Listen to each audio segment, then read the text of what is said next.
across the UK. On DAB+, on your smart speaker, on your smart TV, and on your side. This is Talk.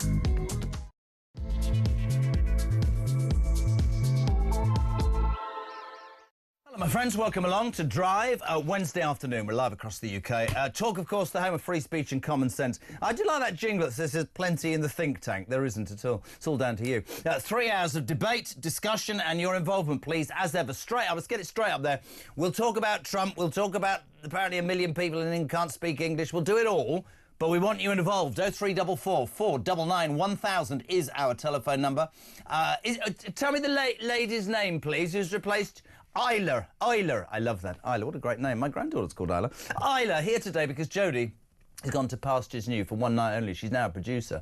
She's gunning for the job of Ryan, and maybe if he continues in this vein, we'll get it. He, though, delighted to be here, and also we'll take your sort of voice notes on WhatsApp, 0344 499 1000, and of course we welcome as ever your text, 87222. Start your messages, please, with the word talk. So much about Trump, so much about the world, and maybe some people are like, oh my God, really? But yes, it's just a story that keeps giving. We all saw what happened on Friday in the Oval Office, and yet barely 96 hours later, Donald Trump admits that Zelensky's written a letter. Zelensky posts on X and says, I'm ready to do a deal. So whatever you think of Donald Trump, and I keep saying this till I'm blue in the face, doesn't matter if you dislike him, doesn't matter if you think he's an orange man, babe, nobody cares. The fact is this man gets things done, and surely in politics in the world right now, not just in this country, but across the whole world, we need politicians who are not too scared to be unpopular, don't actually fawn to all these protest groups and woke ideologies, but get done. That's the whole thing. That's what I want from a politician. You might have seen the footage overnight. He addressed Congress. You're supposed to speak for about 20 minutes. He spoke for an hour and 40 minutes. That's 100 minutes. The petulant Democrats beaten into submission when Kamala proved to be about the worst candidate ever. Oh, how horrible to say. She was. She paid pop stars to turn up, mate. She used American taxpayers' money to encourage people to vote for the Democrats. Anyway, there they were. And all they did, it was hold up little signs going, he's a liar, he's a cheat, he shouldn't be president. He is. Deal with it. Loads going on this side of the Atlantic as well. Starmer and Macron, who sort of have taken on this role, sort of joint role as the coalition of the willing. I mean, I think they've been neutered, completely neutered by Trump. I think he's absolutely got them in his pocket. They're now apparently considering accompanying Volodymyr Zelensky the next time he goes to the White House. I am your bodyguard. Don't worry, Volodymyr, if he's horrible to you again, I'll just whip out another letter inviting him for a state visit. Oh, by the way, a lot of people in this country think he shouldn't be invited on a state visit now. He's the leader of the free world, you lefty idiots. Deal with it. 0344 499 1000. He's always said, Donald Trump, hasn't he, that he's concerned about the threat from China, which is why he's not prepared to spend all America's taxpayers' money on defending Europe, which is why he thinks we should start defending ourselves. Good idea. Today we had reports that China is ready for war and is ramping up defence spending and retaliatory tariffs in terms of US trade. That is what's going on in the world. 0344 499 1000.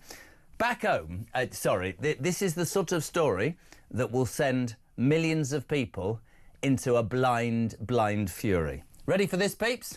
Almost 1 million people in England speak little or no English, causing concerns over migrants' integration. Official statistics show that 10% of residents born overseas struggle with the language. Now, I'm going to perhaps surprise you a little bit. I think a lot of people that come to this country make a pretty good stab at speaking English. You put the average English person abroad and they don't speak English at all. But it does beg the question, is our country, whether this sounds wrong or not, full of people who shouldn't be here? Sorry, it's an absolute fact.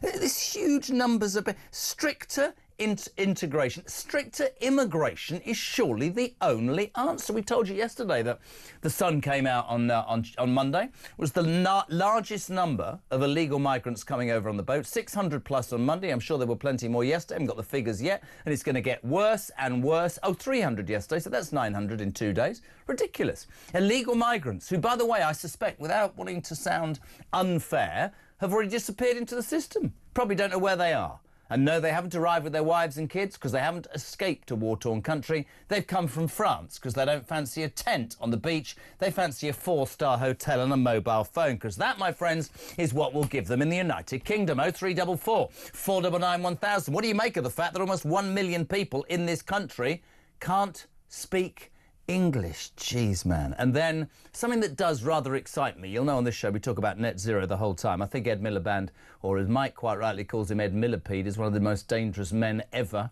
His just indefensible sort of desire to bring net zero. We're going to lead the world. We're what, 0.0% of carbon emissions across the world? Nobody else bothered, but we're going to spend billions and billions and billions of pounds that we haven't got, frankly, chasing some dream that's going to make no difference to your life. We were promised in the Labour manifesto, weren't we, that it was going to drop energy bills. Energy bills have gone up. Apparently, there is disquiet. It's a good word, isn't it? Disquiet amongst cabinet colleagues, led by Rachel Reeves, over the net zero plans amid concerns that spending such huge amount of money might risk growth and threaten hundreds of thousands of jobs. Now, call me boring and old-fashioned, but we've been saying that on Talk for the last 3 bloody years. This obsession with net zero is utterly, utterly ludicrous. What do you make of it? 0344 499 1000. Text to 87222. It's 8 minutes past 4, and no way better than to start on Wednesday with the First Lady. I'm going to call her the First Lady of Talk News, our international editor. A very good afternoon,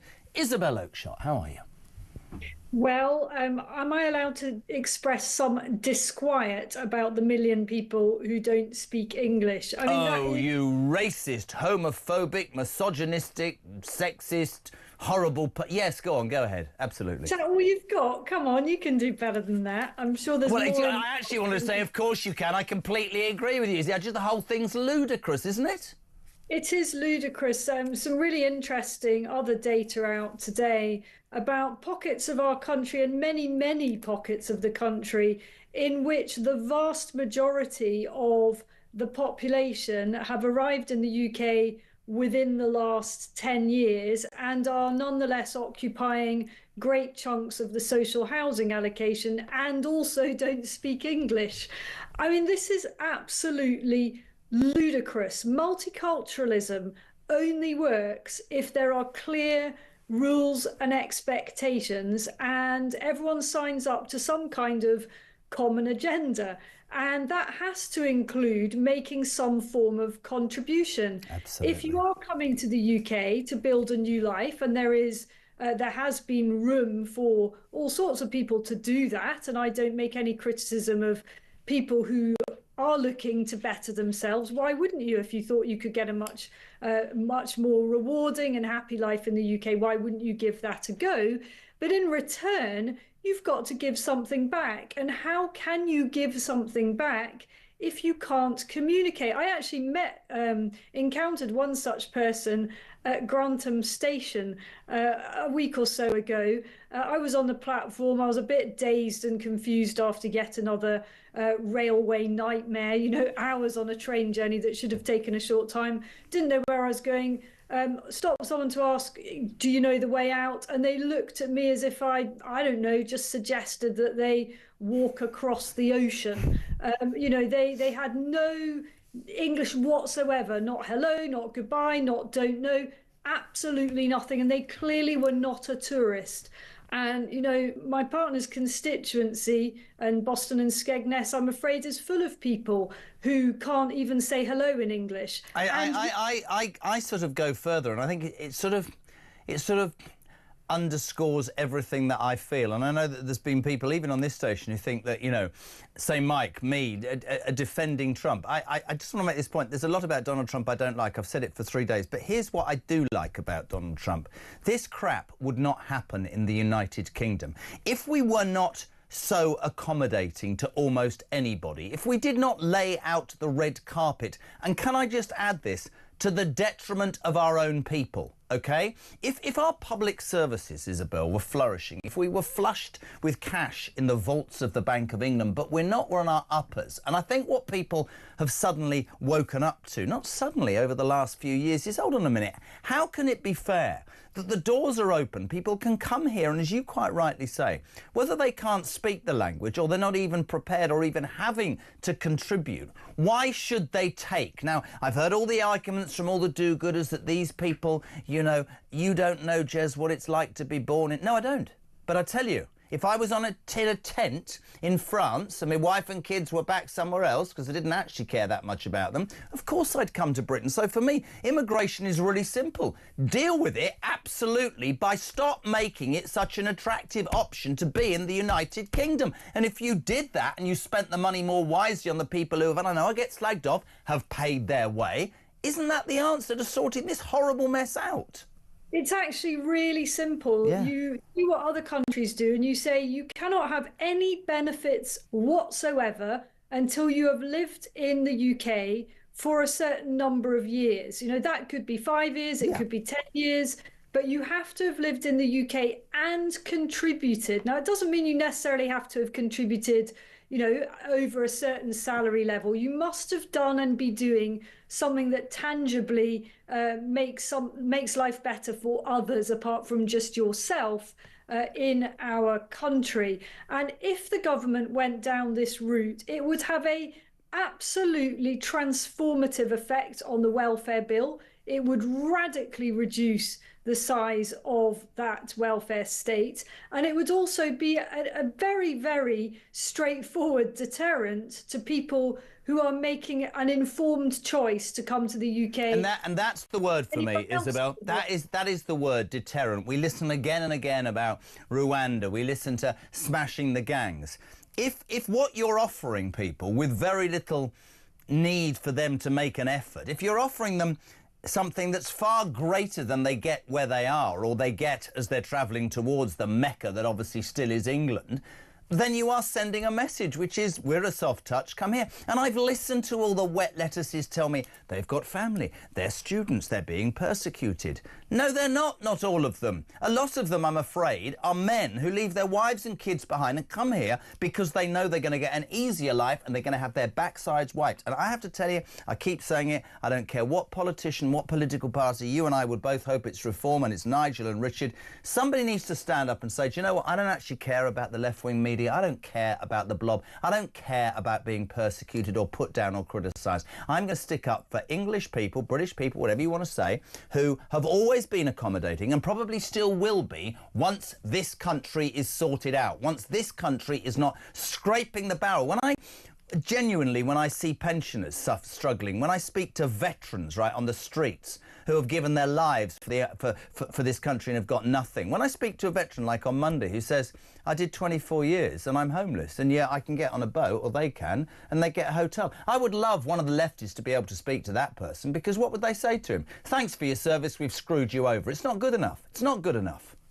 It absolutely is not good enough. And in fact, I was speaking to one such veteran only a few days ago, and I'll be bringing his shocking story to talk in the next couple of weeks. It's a real, I mean, truly an appalling tale. But look, you know, Trump stood up yesterday and said, America is back. And I think so many people in the UK listening to that only wish that we had a leader that would stand up and say, the UK is back in all its proudest forms. And that part of that pride, of course, includes helping the least well off and the most vulnerable. But that charity has to begin at home. Completely and agree. we are simply not able to be a gigantic refugee camp and charity case for the rest of the world. Is there not a phrase my mum used to say, which was, you cut your cloth accordingly? And the United Kingdom, I'm afraid, is not in a position right now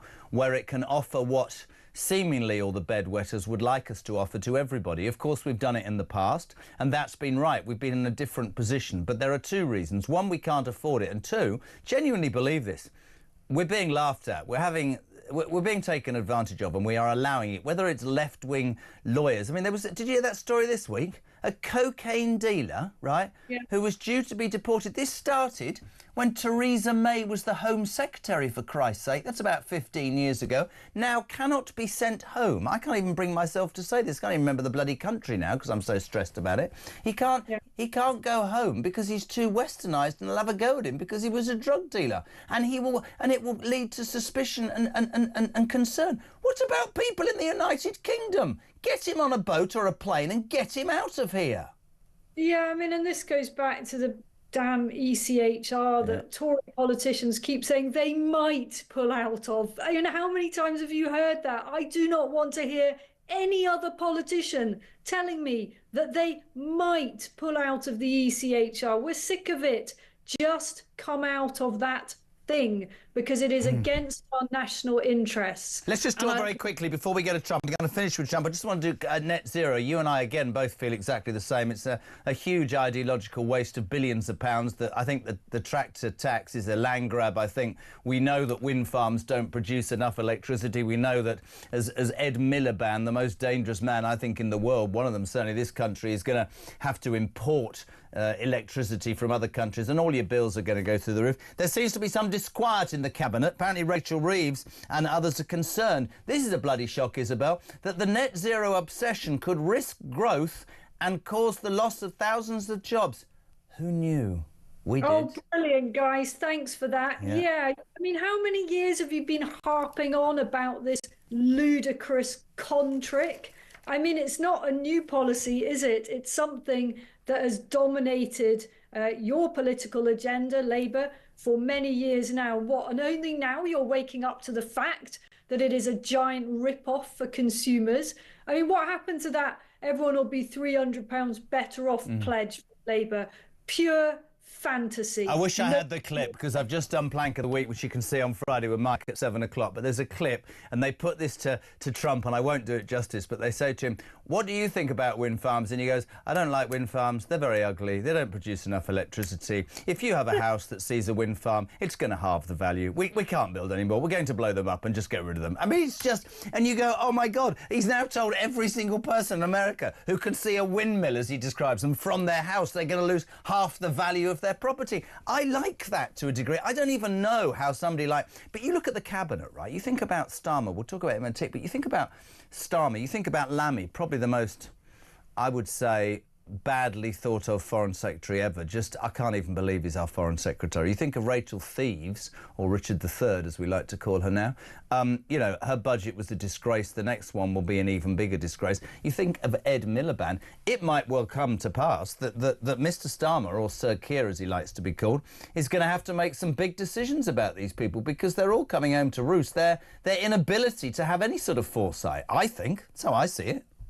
But even if Miliband were to resign or be reshuffled, I mean, how do you go about undoing such an enormous and lavishly announced agenda? What, I mean, if you get rid of Miliband, what, are you going to ditch all of his massive flagship policies? Because that would be extraordinarily humiliating. Of course, it's what they should do, but I don't think it's what they will do, not even a fraction of that, because... You know, so much of their core vote is so completely deceived and caught up in this. You know, many voters still haven't completely realised the con trick that is being played on them.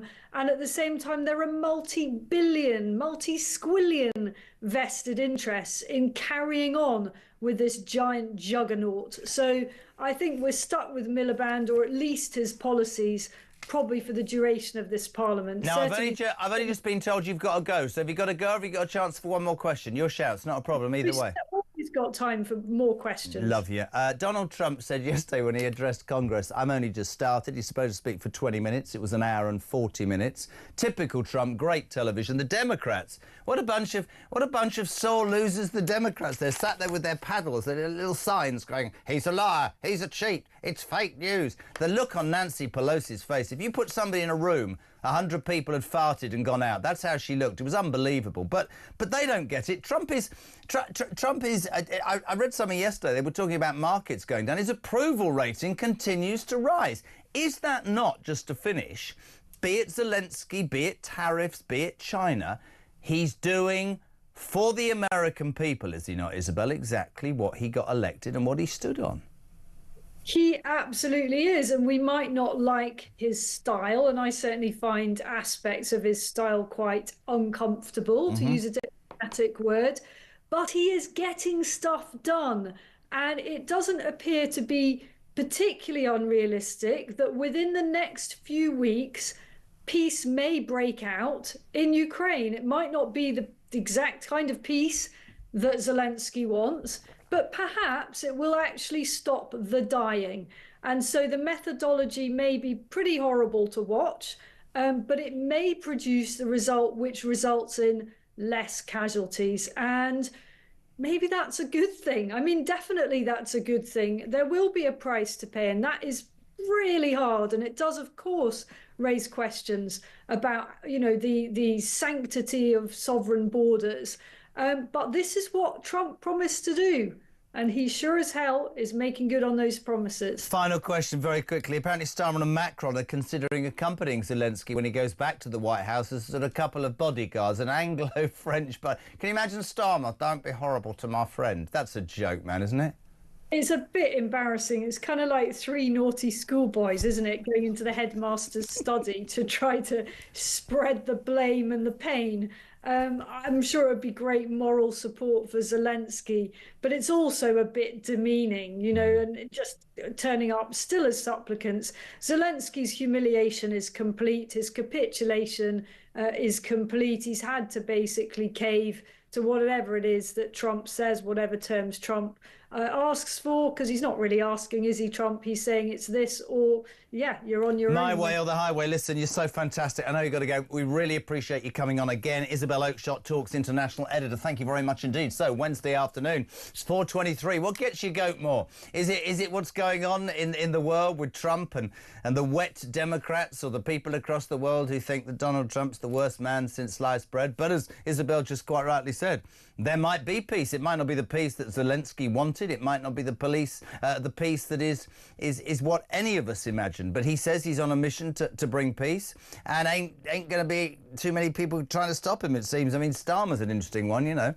Sunday's playing the big I am, I'm going to make sure there's peace and we're not going to stop munitions to Ukraine. Little did he know overnight that Donald Trump had said, I'm ceasing all military aid to Ukraine. It's just I'm not going to tell my new best friend, the English Prime Minister. The other thing that we talked about with Isabel, which I'm sure will get you go, delighted to hear from you on it as well. 1 million people can't speak English. 1 million people can't speak English in the United Kingdom. Let's head to Dorset. Philippa, you're on Talk Drive. Couple of minutes. What you got? Hi, Jeremy. Lovely to talk to you. I am absolutely sick to death of feeling like a foreigner in my own country. I'm a historian. I've done my family tree back to 1521, so I've got generations and generations and generations of Englishness within me. But I don't feel like this is my country anymore, because you walk down the street and sometimes you're the only white person. And what do you say to the people who say that that's racist? It's a multicultural society. What do you say to those people that your last comment is wrong? This is about a multicultural society, and that they're that's fundamentally wrong to say that. What would you say to those people? No, it's not wrong, because when we go to other countries, migrating to other countries, English people have to toe the line and follow the rules and the culture and the religion of the country that they go to. But when we bring people into this country, whether they be illegal or legal migrants, then, they can do whatever they like, build their temples, their mosques, their whatever. They can wear what they want, their burqas, whatever. I don't have that. You see, it's really weird. I get where you're coming from, and I always want to look sometimes beyond the headlines. So I get where you're coming from. I don't mind that. What I mind is this, and I think Isabel Oakeshott nailed it. Multiculturalism's a phrase. It means that both sides need to integrate and make an effort. And certainly if you're coming to my country, I want you to respect my country. I want you to play a part in providing for my country. I don't want you to simply take from my country under the banner of, oh, it's so awful where I came from. That's the important point. Philippa, thank you very much indeed. Loads of your calls coming up. Loads and loads of people on between now and 7 o'clock. 0344 419 1000. This is Talk Drive.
seems extraordinary that, I mean, I can barely believe it, but it seems they may well be guilty of hypocrisy. Goodness David gracious. Lammy alone Oh. apparently racked up in travel expenses for the first 3 months 850 grand, nearly £1 million.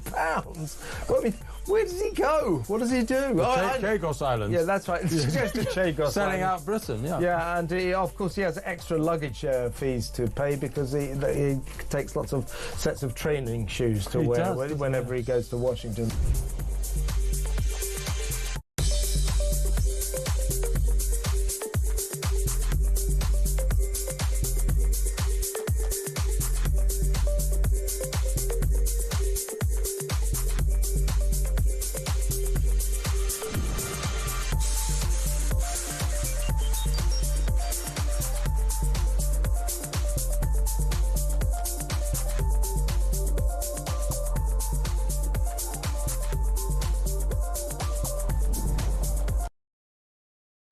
Across the UK, on DAB+, on your smart speaker, on your smart TV, and on your side.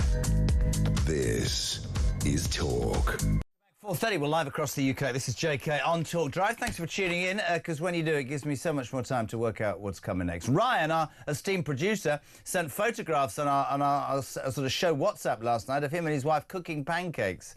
All we could be worried about, Jodie and I, was the state of the kitchen tiles and the decoration in his rented house. You have to rethink the tiles. But he was tossing gladly last night. Jodie then, of course, said we don't toss in this house. She had one of those crepe makers. I was on a train. I know you're not bothered, but I thought I'd share it with you. 0344 499 1000, text to 87222. Brad says, Jez, stop having a pop at all Brits abroad. You're tarring us with the same brush. I learnt to speak the language when I lived in Denmark, but perhaps more of us should do. Wouldn't disagree. Crystal is in America. Hello, sweetheart. She says the Democrats last night were so embarrassing in Congress. The fact they couldn't even stand up for a 13-year-old boy with brain cancer or the wife and daughters of the firefighter killed in the shooting in Pennsylvania was a disgrace. I was disgusted, and like many Americans, will never ever be any part of that woke circus again. Dan from Gloucester. Starmer hasn't been neutered. He's been boxed into a corner by Trump, Jez. He didn't have to commit to higher defence spending, but his hand was forced. Had he kept quiet, he could have ignored it and carried on as usual. A reverse ferret now would be monumental. Time to bin net zero, Sakir, and drill, baby, drill. Keith's in Durham. Hello, pal. Shocking but not surprising that almost 1 million people can speak little or no English. 1 in 10 people in Leicester do not speak English. That is exactly what is wrong with our goddamn country. Trinity, what a name that is. If people don't at least attempt to learn English when they come to this country, their benefits should be sanctioned. Graham is in Bushy. Afternoon, G. We have 1 million people here that speak little or no English, yet we can't deport a convicted Polish-born drug dealer back to Poland because apparently he's too westernised and doesn't speak Polish. Graham, that's the reality of the country we live in. Taxpayers like you and I are paying for left-wing lawyers to ascribe to some... Oh, I nearly said the wrong word. Oh, isn't that ridiculous? You're a convicted drug dealer and you can stay here because if you go back to your own country, you'll be too westernised. What a load of rubbish. Afternoon, Jez. Did you see the pathetic Kemi at Prime Minister's Questions? The stories are finished. Good talking by Isabel as normal. And finally, Steve in East Yorkshire. Hello, Stevie. In the past 4 days alone, 1,200 illegal migrants crossed the Channel to be welcomed into the land of plentiful benefits. That's just 4 days. When will our damn Prime Minister stop this? These illegals get free hotel accommodation, they get food and mobile phone, pocket money, travel and priority access to medical professionals. It's an absolute bloody disgrace. And Steve in East Yorkshire, you know what's really interesting for me doing this show? When somebody like Steve writes that, 5 years ago you couldn't have written that. You'd be accused of being racist. That is absolutely fundamentally right. What do you make of it? 0344 499 1000, text to 87222. We move on. A very good afternoon to the deputy editor of The Spectator, a legendary gentleman. Freddy Gray, a very good afternoon. How are you? Good afternoon, Jeremy. Very well. How are you? It was Frederick at birth. Well, oh, God, what's wrong with your screen? You look like you're in the middle of a... needs a polish, Gray. Needs a polish. Well, it's very shiny. My screen. Yeah. It's my camera. Shall I give it a wipe? Give it a wipe on air. Go on, Freddie. Give it a wipe. Sounds like your producer Ryan's been cooking in my office. Yes, well, somebody... Oh, look, there we have a look at a wipe there. Ah, much better. Lovely, lovely. How are you, dear boy? I'm very well indeed. I'm very well. How are you? Yeah, good. With your American connections, I know you spent time for Talk and other outlets during the elections in November. Trump last night addressing Congress. The American dream is unstoppable. I've only just started. Whilst the petulant Democrats sat there with paddleboards going, liar, disgrace. I mean, honestly, he doesn't care and he doesn't need to care, does he? No, he doesn't need to care. And like a lot of the most successful politicians, he is blessed with a terrible opposition. Yeah. Trump's approval rating has actually dipped in recent days. Trumpist people don't really like talking about it, although it has gone up overall since his inauguration. But rather than sort of seizing on what might be an opportunity with some frightening moments in the American economy, Democrats have decided to double down on all the things that made them most despised in America. And one of your listeners was just talking about that. I mean, not standing to applaud a child with cancer is obviously a very, well, vile and stupid thing to do. Behaving in this sort of divisive way while they talk about what a divisive President Donald Trump is clearly going to backfire.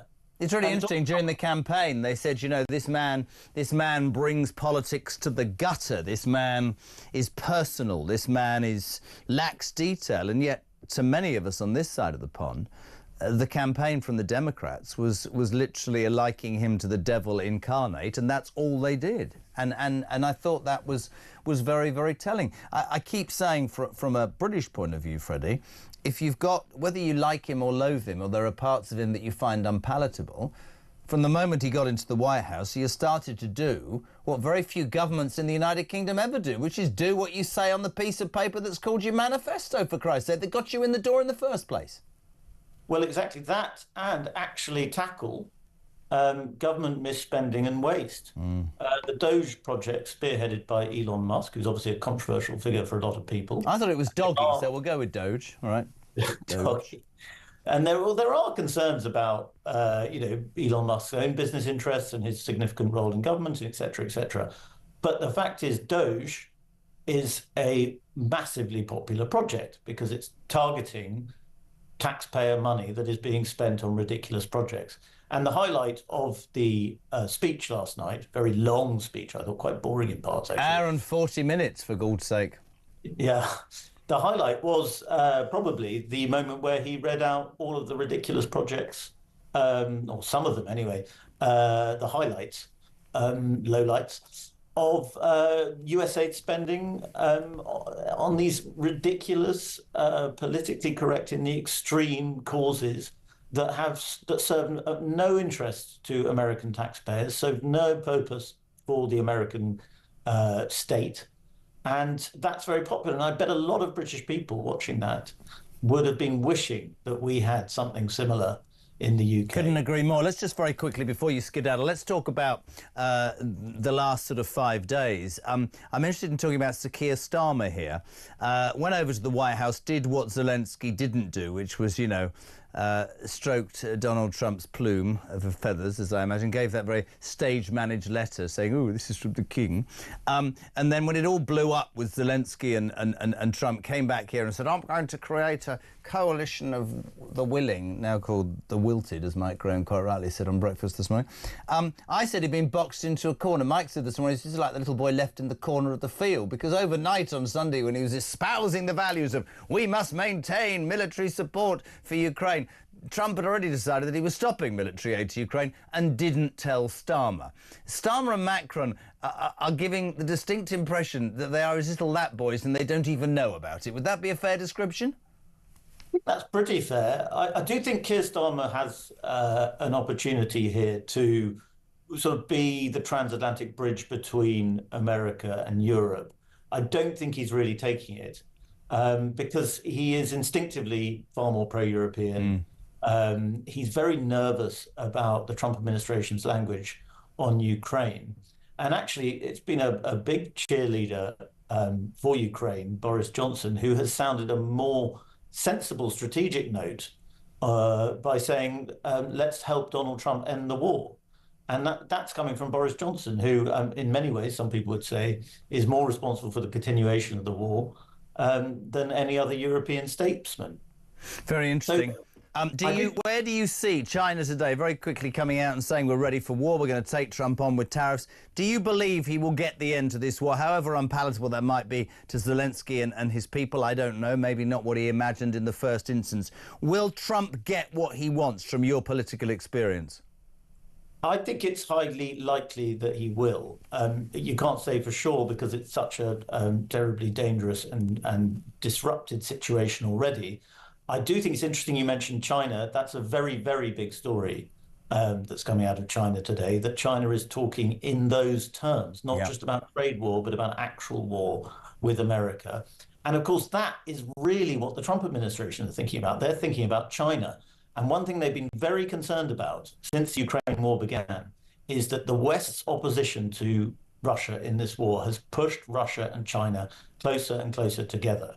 The Trump administration really want to disentangle that relationship. And if that means saying even nice things about Vladimir Putin, shock horror, they're willing to do that. And that's the key ingredient in that story there.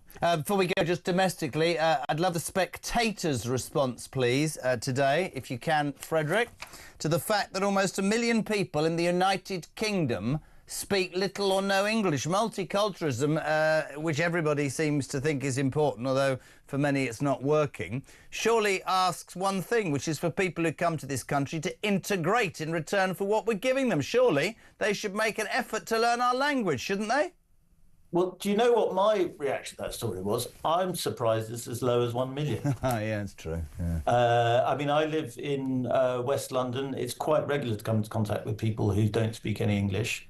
And quite recently had to take one of my children to A&E.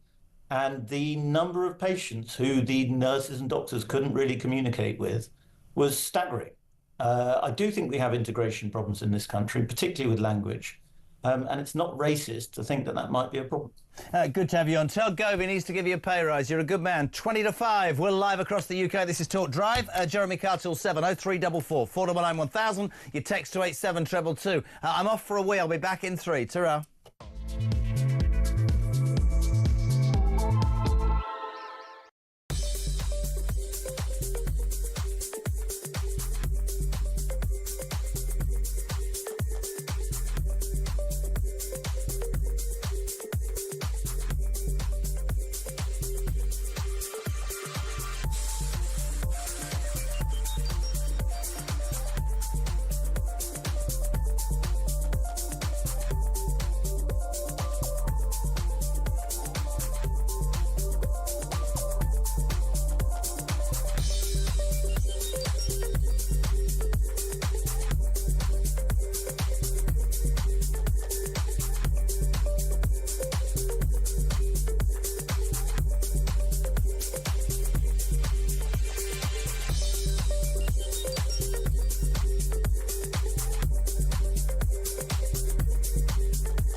Across the UK, on DAB+, on your smart speaker, on your smart TV, and on your side.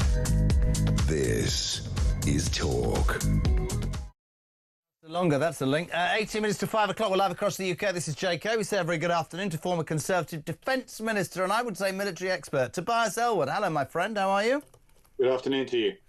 Can I ask you something completely off the cuff? A couple of people texting this afternoon saying that your new leader, who I'm sure you support massively, is not performing and was a letdown again at Prime Minister's questions. I know you're not going to criticise Kemi. Is she being vocal enough? Is she grasping the nettle enough in your mind, Tobias? It's early days. I remember reading a commentary in the Times by Matthew Paris, and he was saying, comparing the leaders today for when he was an MP back in 1975. And he remembers Margaret Thatcher back in 1975, everybody writing her off, saying she's not competent enough, she's not classy enough, she doesn't have the support of the backbenchers, and she was taking risks, she was scrappy. And in that article, Matthew says, actually, I see Kemi Badenoch here. This is early days. It's 4 years to the next general election. I think we need to give her a bit of latitude. There's no point in rushing to jump on policy now. The world is moving very fast now, let alone what's it going to look like in 4 years' time. So, but do you risk, if you don't, do you risk whilst waiting and seeing how the land lay? This is the basis of my question. Do you risk others achieving the limelight and with that the public thinking that the Tories, defeated and demoralised, and I'm being straight, are devoid of answers and devoid of plans? That's a genuine question to you. Well, we got it wrong in so many areas. We lost the support of the British people. We hemorrhaged support in my seat in Bournemouth, not just to Reform, but also to the Liberal Democrats, to Labour. Labour beat me. So how do you then actually gain the support of the general public and indeed your base as well? That takes time to review your policy. One thing we were absent of is discipline and respect and support of our leader. I mean, whatever you thought of Rishi Sunak, if you go into the election actually complaining about your leader during the election itself, which some of my MP colleagues were doing, then absolutely you have no chance of winning or indeed even losing well.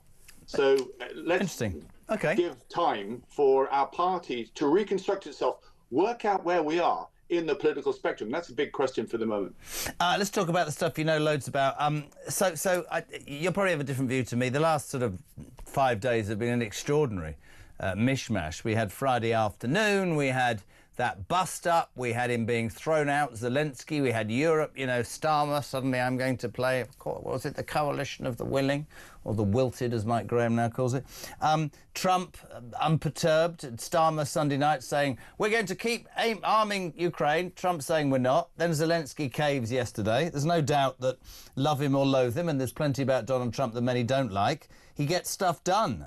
Last night in his speech to Congress, an hour and 40 minutes, he says that America is on the front foot and the American dream is unstoppable, and I've only just started. What do you make of Zelensky yesterday? And I read it out on X during the show. What do you make of him coming back, despite the fact that he was, in many people's minds, humiliated on Friday? That means that Donald Trump's holding all the cards, isn't it? Well, the one thing that's good about you and me is that we can disagree well, and that's something in politics we don't see enough of. And I suspect, as you implied, this might be one of those subjects. I was in Washington for the inauguration. I wanted Donald Trump to succeed, to do well, particularly after the risk averseness on a international level of Joe Biden. Looking forward to seeing Donald Trump shake things up. And many commentators have given a bit of latitude to Trump. Piers Morgan, amongst allies, I think yourself, judge Trump by his actions, not his words. But I now, and this is my job as a strategist, have witnessed enough to see where this is potentially going. And I'm very concerned that where Trump is leading America is un-American and not good for Britain as well. It's not what Ronald Reagan would be doing with the Republican Party. The narrative he's spinning, the demands he's now making, you say he gets these things done. This deal is on Putin's terms. He's jumped into bed with Russia and he's turned Ukraine into the adversary. And American people are starting to believe that as well. Well, when you say that, you say un-American. We'll agree to disagree. Let me put you this. I can continue to make my case if you like, and maybe I can persuade you. All right, go on then. Okay, go on. Yeah, I mean, there's normally a national sense of duty in America to uphold, repair the global order as required. It was designed, crafted by Great Britain and America, but gone is any sense of loyalty as well to traditional allies and indeed alliances. There's a real threat now that America might leave NATO. We've got paralysis of the UN Security Council. The World Trade Organization is gone. And in my view, Trump sees this as a new dawn, a new era where nations, big nations, fend for themselves. And in this vision, the old international order is cast aside. Bretton Woods system, that's old, outdated, old baggage. And power is redistributed through regional spheres of influence. All right, let me jump.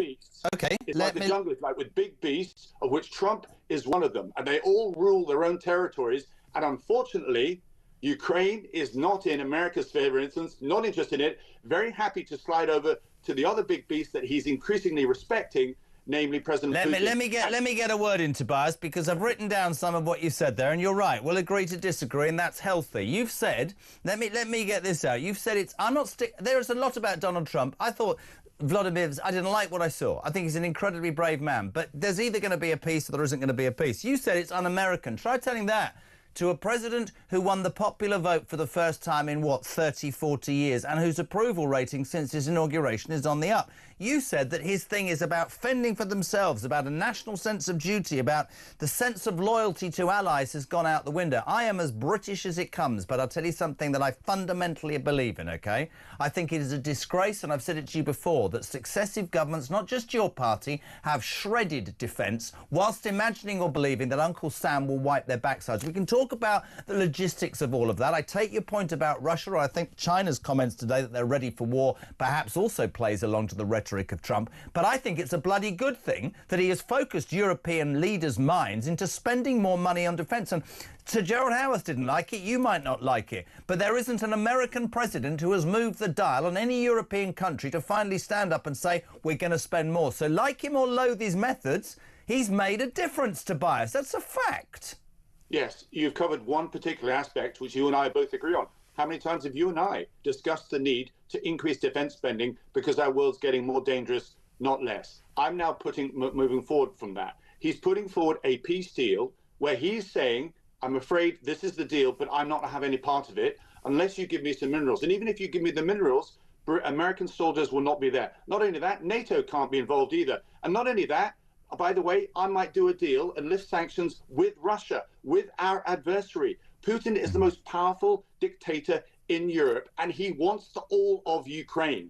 And this is the piece that Donald Trump doesn't understand. So I'm with you when Donald Trump has pushed the dial, getting everybody to spend more on defense. But when he starts to rehabilitate a dictator, to bring Russia back in from the fold, that is very, very dangerous indeed. When we see economic nationalism and ruthless protectionism, through confrontation with allies and adversaries, that isn't the way Ronald Reagan would do things. I swear. I'm probably going to be alone as I say that right now, but I suspect more and more people will see this as time goes on. Well, we will see, and the frustrating thing is because I like you very much, I could talk to you forever, but you know the door, we've hit the clock and all that sort of stuff, as Ian Collins says.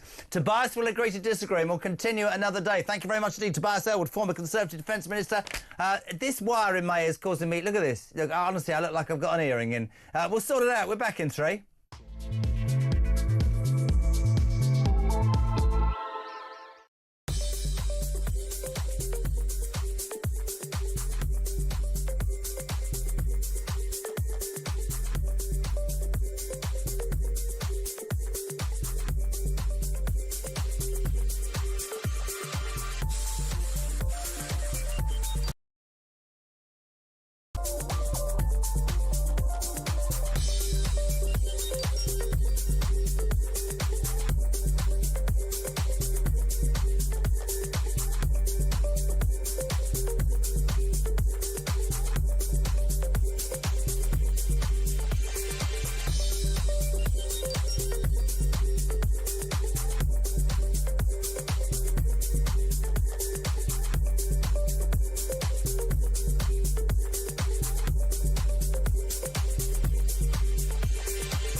I mean, the big dividing issue is, are we talking about a security guarantee for Ukraine with or without the Donbass in Ukraine? And I'm pretty sure he's not saying it, but I believe that the US administration has come to the conclusion that whatever peace agreement is coming, it will mean that certain territorial concessions to Russia are being made. Again, I'm not saying this because I approve of it, but I do not at the moment see any alternative, because the support that Ukraine would need in order to reconquer these areas, neither the Europeans nor the Americans are willing to give that kind of support. Across the UK, on DAB+, on your smart speaker, on your smart TV, and on your side. This is Talk. Welcome back, 5 minutes to 5. We're live across the UK. Talk Drive till 7 o'clock. Don't forget the big news. The big news is tomorrow from 4 o'clock. Drive will be with Harry Cole from The Sun. We might be telling you about a guest or two before the end of the show, but Harry Cole here from 4 o'clock tomorrow afternoon. Listen, the man's a legend. You'll have read about him in the Sun newspaper. You've seen him on Never Mind the Ballots, but you will hear him tomorrow on Talk and see him from 4 o'clock. It's drive time. We are heading to Scunthorpe. Steve, you're on Talk Drive. Good afternoon. How are you? Good afternoon. Come on, mate. I haven't got long. Couple of minutes. What you got? Listen to that last chap you had on. It's about America supporting people. But what do Europe do with their money? Because it's all about money, how much somebody gives. Yeah. So all the money that's wasted in Europe, even £500 for an extra suitcase by the Speaker, you know, I agree with you. Tobias and I are friends, but we disagree on that. I think that Donald Trump has every single right. I don't care what he is as a human being. I think he has every right to stand up and say, my concern's China. I'm not going to keep spending billions when Europe, whose war it essentially is, are not spending the same. Why should he not say that's perfect fiscal sense? Well, I agree. And I mean, he's American and he's looking after the US of A, not the rest of the world. And if people don't like it, then... You know, we need more leaders like that here. Wouldn't it be great if we had a British politician or a British leader who looked after the interests of the United Kingdom first and foremost, Sir Keir Starmer? Instead of your globalist approach, you cared about pensioners and veterans and farmers. Stephen Scunthorpe, thank you very much indeed. South to London. John, you're on Talk Drive. Good afternoon. How are you? John, hello. It's going well then. John's gone. Brilliant. John's line's gone. By the way, hello to, who is this? Sue. She says, I live in Grantham and I was listening to Isabel Oakeshott and she's so right. In the 9 years of living here, it's changed so much and I blame the immigration situation and successive governments. This is from Jill, who says, when I see Starmer and Macron, it reminds me of an episode of The Apprentice where Trump is giving tasks to the teams and they're scurrying about trying to complete them and reporting back to the boardroom before they get fired. Ask your listeners to come up with the best team names. You think I've got not better things to do, Jill? What are you talking about, woman? 0344, you might want to do that. Is it like a scene from The Apprentice? It possibly is. 0344 499 1000. Ryan's particularly hacked off because he hasn't as yet had, and I quote a voice. Let's go to Dell. Dell, you're on Talk Drive. How you got? Jeremy. Come on, my friend. 2 minutes only. What do you want to say? Well, I've just been reading off the .gov webpage about the duties of the government to protect and help its citizens, right? Yeah.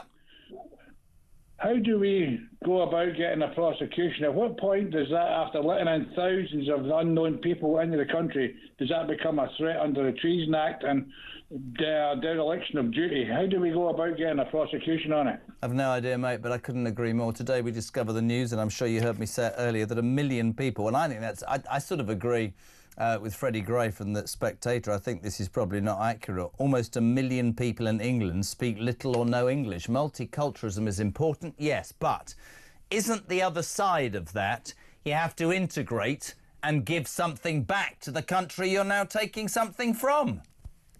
Minimum necessary, but do you know how many Germans invaded the UK during World War II? No. None. Right. And? World War III hasn't been announced, but we've got over at least 1 million invaders in the country. We don't know, illegally. Dale, thank you for your call. Quickly to David in Surrey. David, I've got 1 minute. Go. What do you want? Only 1 minute? That's not fair. Well, deal with it, man. I've got the news to go to. Come on. I'm an ex-butcher, chauffeur, right? Yeah. I've got an idea about stopping immigrants, or at least making them come in here to speak English. So, right, they come here, you say, right, you want a visa? Right, you're going to come back in it, we let you in for a visa. Yeah, we give you this, but you've got a year to learn English and get a job. If you come back here and you haven't got that, you're out. And do you know what, David in Surrey? Do you know what? I've listened repeatedly for months about how we're apparently incapable of processing these migrants. I completely agree with you. I think it's a disgrace that we have a country that will wipe the backside of people who can come here illegally. There's no processing. There's no following these people through. We get lost. These people get lost into our society. I don't think it's wrong to say, and will never be wrong to say, by all means come to our country if you can give something back, but you have to give something back. It has to be a two-way street. Isabel Oakeshott said something at the top of this hour when she said, however unpopular this phrase, charity does, I'm afraid, in this world, begin at home. We're heading to the news at 5 if you want to be on. 0344 499 1000 is the telephone number. Text to 87222. Start your message with the word talk. We'll head into the next hour with Tim Montgomery. Right now, though, the news.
Across the UK, on DAB+, on your smart speaker, on your smart TV, and on your side. This is Talk.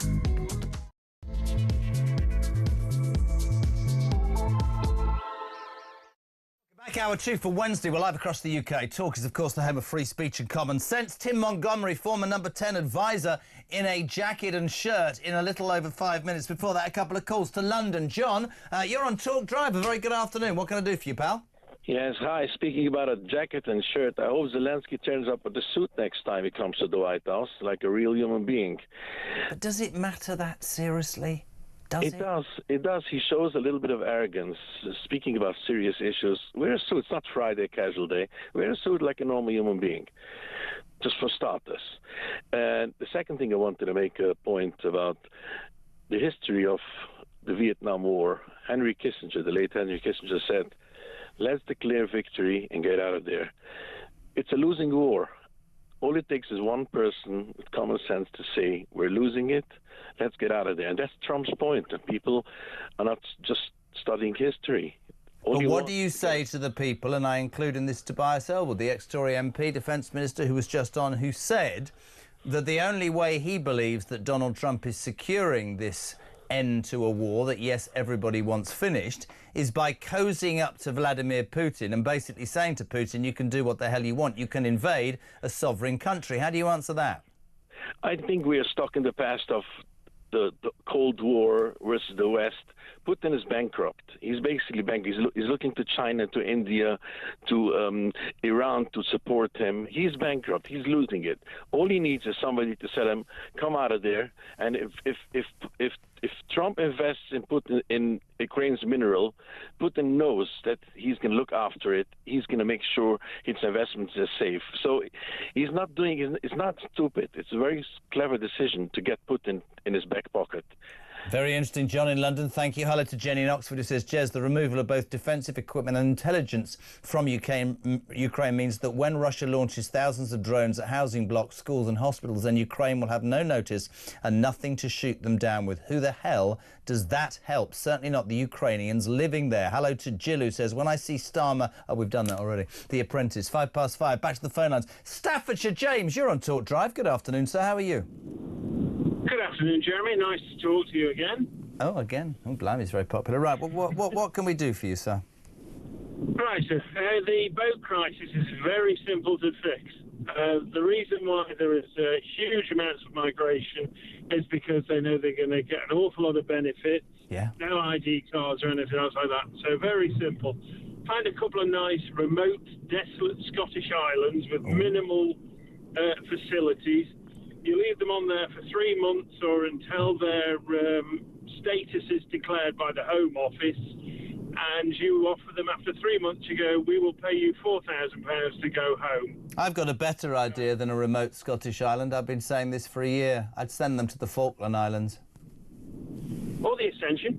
Yeah, or the Ascension Islands. I think the problem is, and on a serious note, James, I mean, having sat here for 3 years and listened to people about immigration, I've made the point several times that actually probably 5 years ago you couldn't have said anything because people would have accused you of being racist. I think the bottom line is this country's on its uppers. I think this country's skint, and I think, you know, this story today that 1 million people do not speak English, little or no English. I'm sure it's more than that. I just think multiculturalism is one thing, but I do think integration should be on both sides. And I think there's a lot of frustration in this country about people who come here, screw a benefit system that is too soft, but actually not soft to the people who need it in this country, and seemingly take advantage. And I think that is something that is not going to go away. And unless it's embraced by politicians of all parties, the British people are not going to like what they see. Could you not agree with that?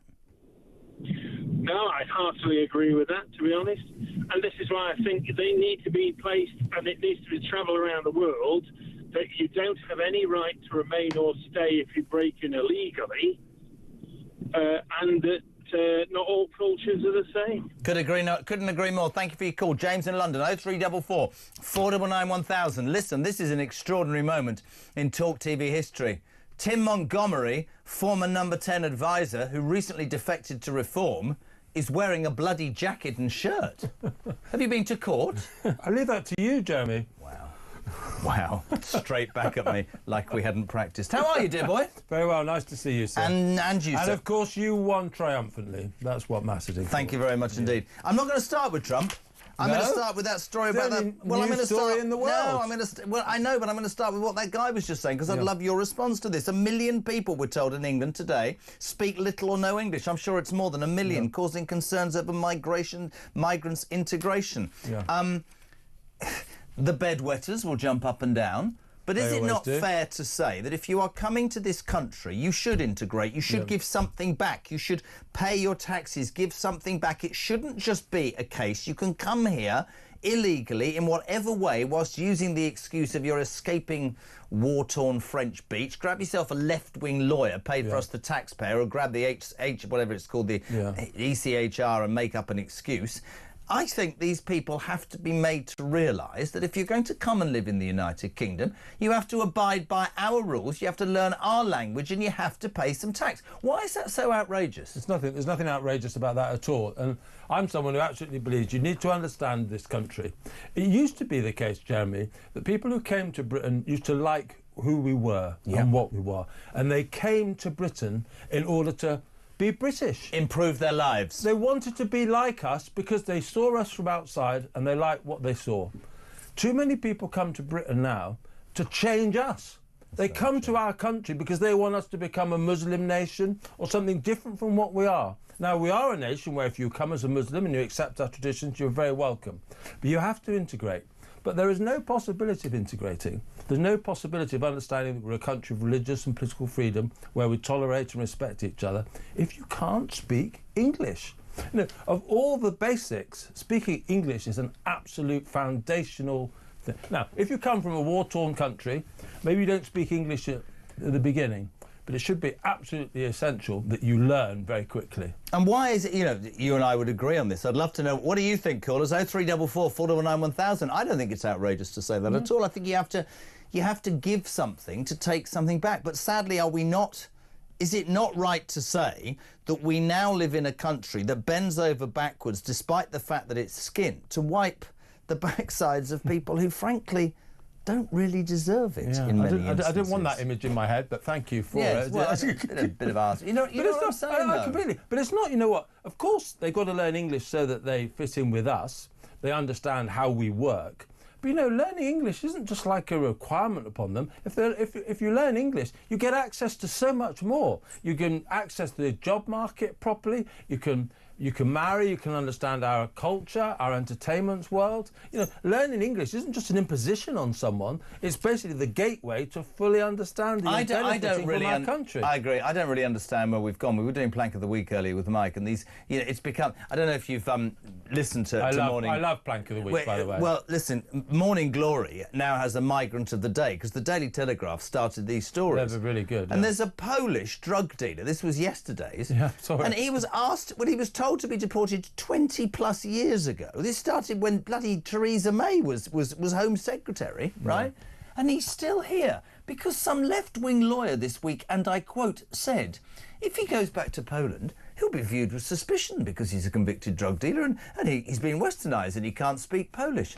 We are a laughingstock, Tim Montgomery. That is a joke to the British people. That's a joke. I would love to take the lefties on a story like that. Get him out of my country. Yeah. Sorry. Do you know what? I don't think it's just the lefties, although I'm not saying they're not a problem. The main problem is that I think probably if you ask most Labour voters, certainly Labour voters, perhaps not Labour MPs, whether they're happy with the current system, they say no. Labour MPs, Labour members and supporters are overwhelmingly worried about the level of immigration to our country anyway. They'd be unhappy with the fact that we can't extradite these people. The problem is our judges. So many of our judges just live in a different world from the rest of us. Sack them. Well, do what Trump does. Sack them. I'd sack them on day one. Yeah, well, they're spending our money integrating, grabbing rules from the ECHR, which should be defunct, to allow people... I wouldn't... See, this is my point. This is why I get really angry. I wouldn't mind... Well, I do mind if a Polish drug dealer stays here. I think he should be deported. But we live in a country now whereby he'll be defended by some judge, and somebody who says something that hurts somebody's feelings, who's... sorry, you won't like it, lefties, who's paid their stamp fees, is thrown in prison for 15 months. What a load of old rubbish that is. And I try to tell you, do you know there's one politician who has the legal training and understanding to understand how to get around this? Keir Starmer. Exactly. But he's such a globalist and he's such I can't... It just does my head in. Let's move to the big news story. Your view of Donald Trump would fascinate me. And I've sort of sat here for 5 days and listened to people get their knickers in a twist. Yeah. Mike and I were talking about this over the weekend. There's so much kerfuffle at the moment, so much kerfuffle. He's just announced that he's cutting off, this is the latest thing, he stopped sharing intelligence with Ukraine. The White House National Security Advisor confirmed a move that could seriously harm Kyiv's ability to identify and strike a Russian forces. Mike Waltz said the US is pausing and reviewing all aspects of this relationship. Now, many people say this is outrageous, it will cause people to die, this is outrageous. Others are saying this is Trump doing what Trump does. What's your view? Well, I'm not on top of the particular issue about intelligence sharing, but what I do absolutely believe, and I'll come back into the studio in a month's time if it doesn't happen, I think the deal will be done on minerals access between America and Ukraine, and it'll be done within the next 2 or 3 weeks. And I expect most of your listeners will understand this, but minerals are absolutely essential now to the world economy. We're too dependent on Chinese minerals at the moment. America wants this minerals deal incredibly badly. It's about modern weaponry, it's about modern technology, it's about a lot of the computers we all depend upon. The idea that Trump wants this mineral deal very badly, the idea that once he's secured it, he will not keep Ukraine safe, is for the birds. Well, I'm really glad you brought this up, because somebody sent a text yesterday and it really kicked the argument off, because people have got their knickers in a twist about boots on the ground when our soldiers aren't prepared and our military's being cut back and Starmer's been played like some sort of poodle by Trump. But here's the thing. If he's got I don't even know the man, right? But I suspect that if Donald Trump's got money invested in Ukraine and he's making money in Ukraine, one thing for sure won't happen. I don't think Putin will invade, because he knows that America would absolutely retaliate. I completely believe that's 100%. The truth. No, having access to those minerals couldn't be more important to the future of the US economy and the future of the US defence industries, the future of their tech sector, which is probably the most important sector in the US economy. Once they have access to those minerals, they aren't going to surrender that access. They're going to protect it. So, you look at domestic opinion in America. America's exhausted by war. America has spent an awful lot of money. They've lost an awful lot of lives in wars over the last 20, 30 years. Donald Trump is cautious about giving a security guarantee because he knows how exhausted his countrymen are. I think the British people are exhausted after the wars in Iraq and Afghanistan as well. We lost a lot of people, a lot of very young men who should never have, lost their lives so young.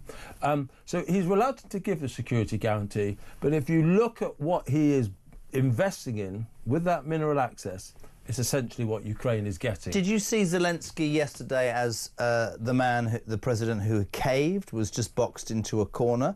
What do you... I mean, I didn't like what I saw on Friday, but within 96 hours he's back saying, that was regrettable, we should sort it. So there is, unfortunately, there needs to be a realisation, whoever you are, that he is the leader of the free world for 4 years. That's it. And to quote Trump, he holds all the cards. We need Trump to play ball. I can't remember the exact quote, Jeremy, but during the Second World War, when Britain really needed America's help, Churchill said he knew more about how to woo Roosevelt than any girl he'd ever wanted to woo. He knew that he needed Roosevelt on side. He knew everything he wanted, everything he liked, everything he disliked. And so when he went over to meet Roosevelt, when he sent over the telegrams, it was all about, Britain prostrated itself in front of America, really. We needed to get America's support to win the Second World War. Which brings me nicely to Zelensky needed to behave a little bit more like Churchill. I sort of agree with that. I'm not meaning about the suit. No. But I'm with you on that. I mean, you saw sort of Starmer, the sort of contrived, here's an invite from the king and all the cameras. You saw Macron playing big buddies. Yeah. But what I think is really interesting about Starmer is, because I think he's been sold an absolute pup yet again and been shown to be exactly what he is, which is an overqualified lawyer. Because when all of that happened, he announced his coalition of the willing, or as Mike Graham says, coalition of the wilting. Flew back to England, started all this, everything's fine, and made that very public comment, didn't he, on Sunday? We're going to keep defending and providing munitions for Ukraine. And about an hour later, overnight, without having told Starmer, Trump went, we're stopping that. So does he have really any influence with Donald Trump? Macron, are they his puppies, if you like, his poodles? Is Trump calling all the shots here? Trump is largely calling all the shots, but, he met Macron last week, he met Starmer, he met the Polish president. Despite some of the things you hear about and read in the mainstream media, he's still very committed to Europe. He's still very interested in Europe. He's just fed up with us free riding on the American defence of our continent. I can't disagree with that. That's a problem I have as How can we say that, all Europeans, all morally superior, saying, we stand with Ukraine? What are we standing with Ukraine with? We don't have any army anymore. We don't have any military. We don't have any defence capacity. So many in Europe are saying we stand with Ukraine whilst expecting America to foot the bill. I'm not sticking up for Donald Trump, but Tobias Ellwood was on. Yeah. And I had this with Sir Gerald Howarth the other day. And I said, to me, love him or loathe him, what Donald Trump has managed to do is get Europe and the UK in the last 5 weeks to realise they need to spend more on defence. Now, if you're an American president whose election promise was to drop costs and defence, well, you're doing the right thing. But Tobias Ellwood, I wrote it down, that long-term alliances isn't how you treat your allies. But it was a one-way street in many instances, wasn't it? Or am I missing the point? No. George W. Bush, Barack Obama, Trump first time, Biden, they've all said to Europe, please, Europe, will you spend a little bit more on defence? Please, Europe, will you spend a little bit more on defence? Please, Europe, will you spend a little bit more? Did we? No, we didn't. Trump is playing a game that perhaps frustrates a lot of people in Europe, perhaps looks a bit like bullying, but finally, they played the nice guy for 20 years and we didn't do anything. We kept spending all of our money on welfare and thinking America would always come to the rescue.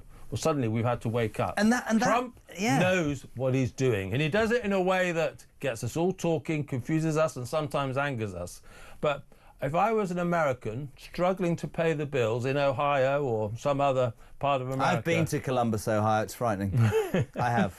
But, you know, the fact is that at the moment, their taxes are going for the defence of our country, and it's not fair. And actually, as we sit here and people get, you know, quite understandably wound up about sometimes what they see, and that instance the other day in the Oval Office wasn't palatable. I don't care what anybody says, it wasn't palatable. No, it was horrible. But then I suspect that Donald Trump has done millions of deals over his life where they've been like that. I don't think it should have been in public. I don't think that worked at all, but there was obviously another reason for that. I don't think it was the intention, actually. You don't think it was Did you watch the whole thing? It was 45 minutes, yes. And the first time, the Trump kept saying nice things about Ukraine. He talked about the heroic... I think he jumped in because of... J.D. Vance. Yeah, J.D. Vance was the one who unsettled the attack dog. He went too far, I think. What did you make of his comments the other day about the Brits? Was he talking about the Brits when he said... I think it was hard to think that he was talking about anyone else. I like to give people the benefit of the doubt, but he clearly rode back very quickly. It wasn't what he meant, I don't think, even if that was initially in his head. But the trouble is they do too many soft interviews, these American politicians. You know, it was with Fox, perhaps too relaxed. Perhaps a little bit more of a confrontational interview would have made him a little bit more cautious, I think. Now, you defected to Reform, didn't you? How's that going? Yeah. What do you make of Cammy Badenoch in Prime Minister's Question Times this afternoon? Many people criticising and saying she just hasn't got the bit between her teeth. Tobias Ellwood saying to me, well, you know, we've got 4 years. I said to Tobias, whilst you pontificate about what you believe in and how you can get the British people back, there's other people making a lot more bloody noise. Exactly. And lots of people say to me, well, Mrs Thatcher didn't get it right in the beginning in the 1970s. The thing about Mrs Thatcher in the 1970s was she didn't have another right-wing party clipping, you know, her heels. Do you think that this programme is thrown together, or do you think that it's produced within an inch of its life? I think it's immaculately... Tomorrow, my mate, the legend that is Harry Cole, starts his drive time career at 4 o'clock tomorrow, and guess who's going to be his guest? Nigel Farage. Absolutely. Nigel Farage. Is he going to be on the Zoom? Is he going to be in the studio? Do we know? We're not sure, but Nigel Farage with Harry Cole on Drive Time, on Talk tomorrow. And here's a thought for you. Maybe place your call early to get on tomorrow from 4 o'clock. Send your text and whatever. If you could ask Nigel Farage, your boss, in effect, a question, if you could make a point, if you could say, I think you should do this differently, what would you say to Nigel Farage tomorrow on Drive Time on Talk? My question to Nigel would be, if the choice closer to the election is between Keir Starmer being re-elected and you having to do a deal with the Conservatives, what would you do? It's a great question. Do you think he would?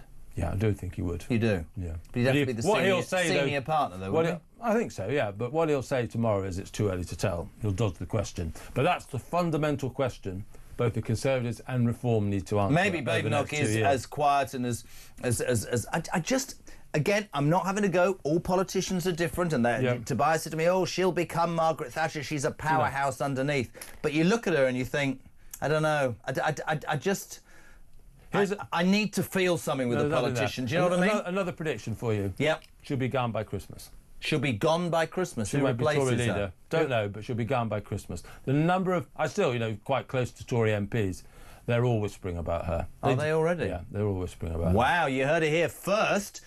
Tim Montgomery, who was in court earlier, which is why he's got a jacket on. Excuse me, you will be hearing from he's my lawyer. He's out on bail. You'll be hearing from my lawyer in a minute. No, listen, that's water off a duck's back, man. What are you talking about? Tim, always great to have you on. And don't forget, the Sun's Harry Cole is on Drive Time tomorrow, the beginning of the new era. And Nigel Farage, his boss, is here. We had Nigel on, 4 weeks ago? You went mad for it. You're my boss, Jeremy. Thank you very much. Yes, behave yourself, young man. Nigel was on about a month ago. Fantastic to get him on. He's on tomorrow with Harry Cole. Harry Cole's first Drive Time show, exclusive to Talk Radio.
You know the production crew have produced absolutely everything. Yeah. The list of friends, there's a Korean cook who comes in who was asked to be part of the programme. And I may be wrong, but he looked as if it was the last place he actually ended up wanting to be at. But also, we're told there's a load of celebrity friends. As far as I can tell, there's sort of people like her makeup artist and some people who apparently we're supposed to have heard of, but we haven't actually heard of. I'm not entirely sure she has got celebrity friends, or indeed friends.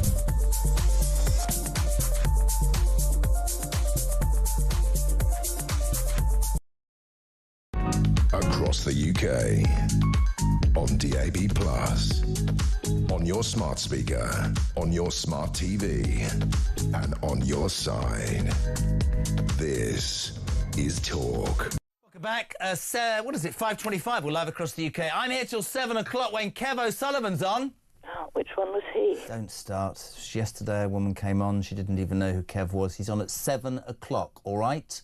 Here. Which one was he? Don't start, you're annoying me. 0344 499 1000. Text to 87222. Will he smile or will he get angry? Frankly, I don't give up. Terry's in Birmingham. Jay, should we man the borders in Ukraine whilst Trump takes the minerals and we get sweet FA? Interesting. Bernie's in Hartlepool. Why provide translators? All the illegals get a phone. Let them use Google Translate or save us squillions. Rob in Dublin. What about the hundreds of thousands of Brits who moved to the Costas and their Spanish vocabulary is basically dos cerveza, por favore? I thought it was quite good. Yeah, I mean, they've learnt the language, haven't they? A couple of beers, please. Steve Martin. It can't be, can it?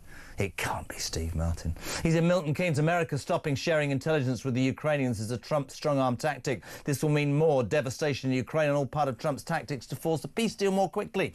This can only help Russia, Jezza, says Steve Martin. I'm a huge Trump fan, but very disappointed with this decision as it will lead to more lives lost. Interesting. Simon, yes, Trump is shaking European leaders up, but I believe he's gone too far removing intelligence. This will cost innocent Ukrainian lives. What's his objective in doing this? Simon is his Nafferton. Where is Nafferton? Wayne's a brickie in Oxford. Do you know how much brickies can... Honestly, the money brickies can earn is so much because they're worth every penny, because I'm having brickwork done. If Farage ever does a deal with Remainer socialist Tories, I will never vote for reform again. As I said, same Conservative Party, never again. This is because Tim Montgomery, former number 10 advisor, he was saying about Farage, he believes and he's joined reform. There might be a question to be answered further down the line. Don't forget, tomorrow from 4, it's the start of a new era. The Sun's Harry Cole presenting Drive Time for the first time on Talk, and he's got Nigel Farage. We had him a month ago. He's back. It'll be amazing. Get your questions ready. My wife has just texted me. It's all going on here. We're in the car after swimming. Oliver, I hope it's all good. Rissy, I love you loads. I'll see you later. 0344 499 1000. Let's head north to Lincolnshire. Kate, you're on Talk Drive. A very good evening. How are you? I'm fine. Say hello to my children, Oliver and Iris. Hello, Oliver. And Iris. And Iris. Brilliant. Right, what's cracking? Well, what's occurring, Kate? What's occurring? I beg your pardon? Never mind. What's happening? I just really think that how can anyone be allowed in a country that can't speak adequate and understand adequate English, but they are really, really good at filling in forms once they're here? Listen, that's the issue. And I said, this is on the back of a story, ladies and gentlemen, that launched today, that almost 1 million people in the United Kingdom, well, in England, don't speak English. I think it must be more than 1 million. This is causing concerns, causing concerns over migrants' integration. I'm going to say it until I'm blue in the face. I don't mind you coming to our country. But integration, multiculturalism, in my humble opinion, has to work both ways. So give something back. Learn our language, respect our values, pay some tax. Don't just see us as an easy ride. And people, they get really angry about that. How can you say it? Because it's true. And I repeat what I've been saying, Kate, for 2 hours, 2 years, however long. I don't understand. I understand this Britain is important and we should look after people. But doesn't charity begin at home when you're skint? Well, I think so. But foreigners they seem to think that Lent is a part of the word loan. It isn't. It's a very interesting point. Thank you very much indeed. 5:30. 0344 499 1000. Ryan's just shaking his head at me. Skirtaway, Shropshire. Oh, lovely. Danny, you're on Talk. How are you?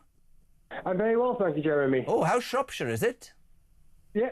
Oh, I'm an illegal immigrant. I'm from Llandudno, but I moved to Shropshire about 30 years ago. Good for you. What's your view? What we're talking about? Talk to me.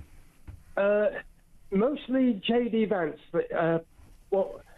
He got all bent out of shape about Zelensky turning up in the White House and could he not wear a suit? Well, Zelensky is basically a guy leading his country and he's getting the you-know-what kicked out of him. Around 70, 80 years ago, there was another leader went over to the White House in the same situation, and he wore a boiler suit. Your line is really bad, and I'm really struggling to hear what you're saying. Just speak slowly for me, mate. It's really bad. What did you say? Yeah.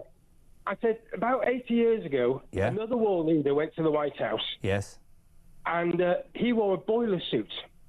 Right. Who was that? That was a man called Churchill, I think. Right. Am I having a bizarre moment? What are you trying to say? I'm saying that Vance is bang out of order.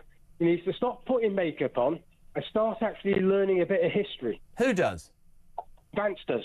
Yeah, listen. I mean, the thing about J.D. Vance is I'm not going to defend... Listen, I think he was at the epicentre of what happened last Friday. The fact of the matter is I'll put to you what I've put to everybody, and I'm not trying to have an argument with anybody on this. Love them or loathe them, Vance and Trump got a massive mandate from the American people. And unlike many politicians, certainly in this country, they've said the following, which is, we've promised to do it, and whoever we upset, we're going to do it. I'm not really interested in... I'm with you. It doesn't matter whether Zelensky wore a suit or not. Maybe he could have kowtowed a little bit like Starmer did and Macron did. And for those people who get offended by that, if I was giving somebody 200 billion quid, I'd expect them to be a little bit more gracious. But at the end of the day, all of that is superseded by the fact that Donald Trump patently calls the shots here, holds the cards. J.D. Vance is his attack dog, and they're trying to get a deal done. Whether they get that done, I've no idea. What do you make of Trump in the last 40 however many days? What do you make of it, personally? I make him a liar. He's exaggerated the figures completely, as you just did. It was 136 billion. There was still a lot of money, isn't it? Still a lot of money. It's a shed load of money. Oh God, yeah. So if I give that, all right, then let me have the debate with you. If I give that money to you, you're in hock to me, aren't you? Yes, I am, and I have an agreement. And don't you need to show a bit more respect to me then, or am I missing the point? No, don't need to show any respect. I had an agreement with your predecessor. He spoke for your country, but apparently your country's word is worth nothing. Interesting. All right, my friend, thank you for coming on. Danny in Shropshire, very interesting. 0344 499 1000. Trinity, that bloody person, it's a name, isn't it? I think there is method to Trump's madness. He's not as stupid as a lot of people think he is. I'm not sure if people think he's stupid or they think he's just sort of rude and opinionated and is probably on a mission. Sam says Trump doesn't care about peace. He's strong-arming Zelensky because he's desperate for the mineral deal and Zelensky knows it. Stop pretending, Trump, it's about peace. It's about the US plundering and profiteering from Ukraine's natural resources, says Sam in Ascot. Hello to Sally. Jez, I think the more likely coalition will be between Labour and the Conservatives, joining together in 4 years to prevent the inevitable reform victory. Nick Sharp is in Southampton. Tim Montgomery, excellent. Really? As I said yesterday, J.D. Vance, the attack dog, I was not appalled at the White House meeting. Trump played a blinder. Starmer has no bleeding idea what is going on. He might sort out what is happening in his own country now, having realised he is not a world leader. We've done that. Did we do Wayne the Brickie in Oxford? Did we read that? This is the beginning of old age. This is why I'm being pensioned off. Have we got a voice note? Well, how do I know when it's not even on the screen? Oh, Steve, a voice note. Ryan's first today. Shoot. Trump doesn't forget easily, and to be honest, you've had all these governments, most of them have been demonising and trying to bring Trump down for the last 8 or 9 years, including our very own Prime Minister and the village idiot himself, David Lammy, you know, calling him Hitler, etc., etc. So all of a sudden they want Trump to come and help them out, to prop them up, you know what I mean? He ain't going to forget, he's going to wait for them all to fall on their own swords. Fantastic, there you go. What is it, 25 to 6? I'll tell you what we're going to do. We're going to bring on next Donald Trump's former campaign chairman and manager. How good's that? Rick Yates next, or even Rick Gates. Rick Yates, place at Brentford. Rick Gates is next on Talk Drive.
across the UK, on DAB+, on your smart speaker, on your smart TV, and on your side.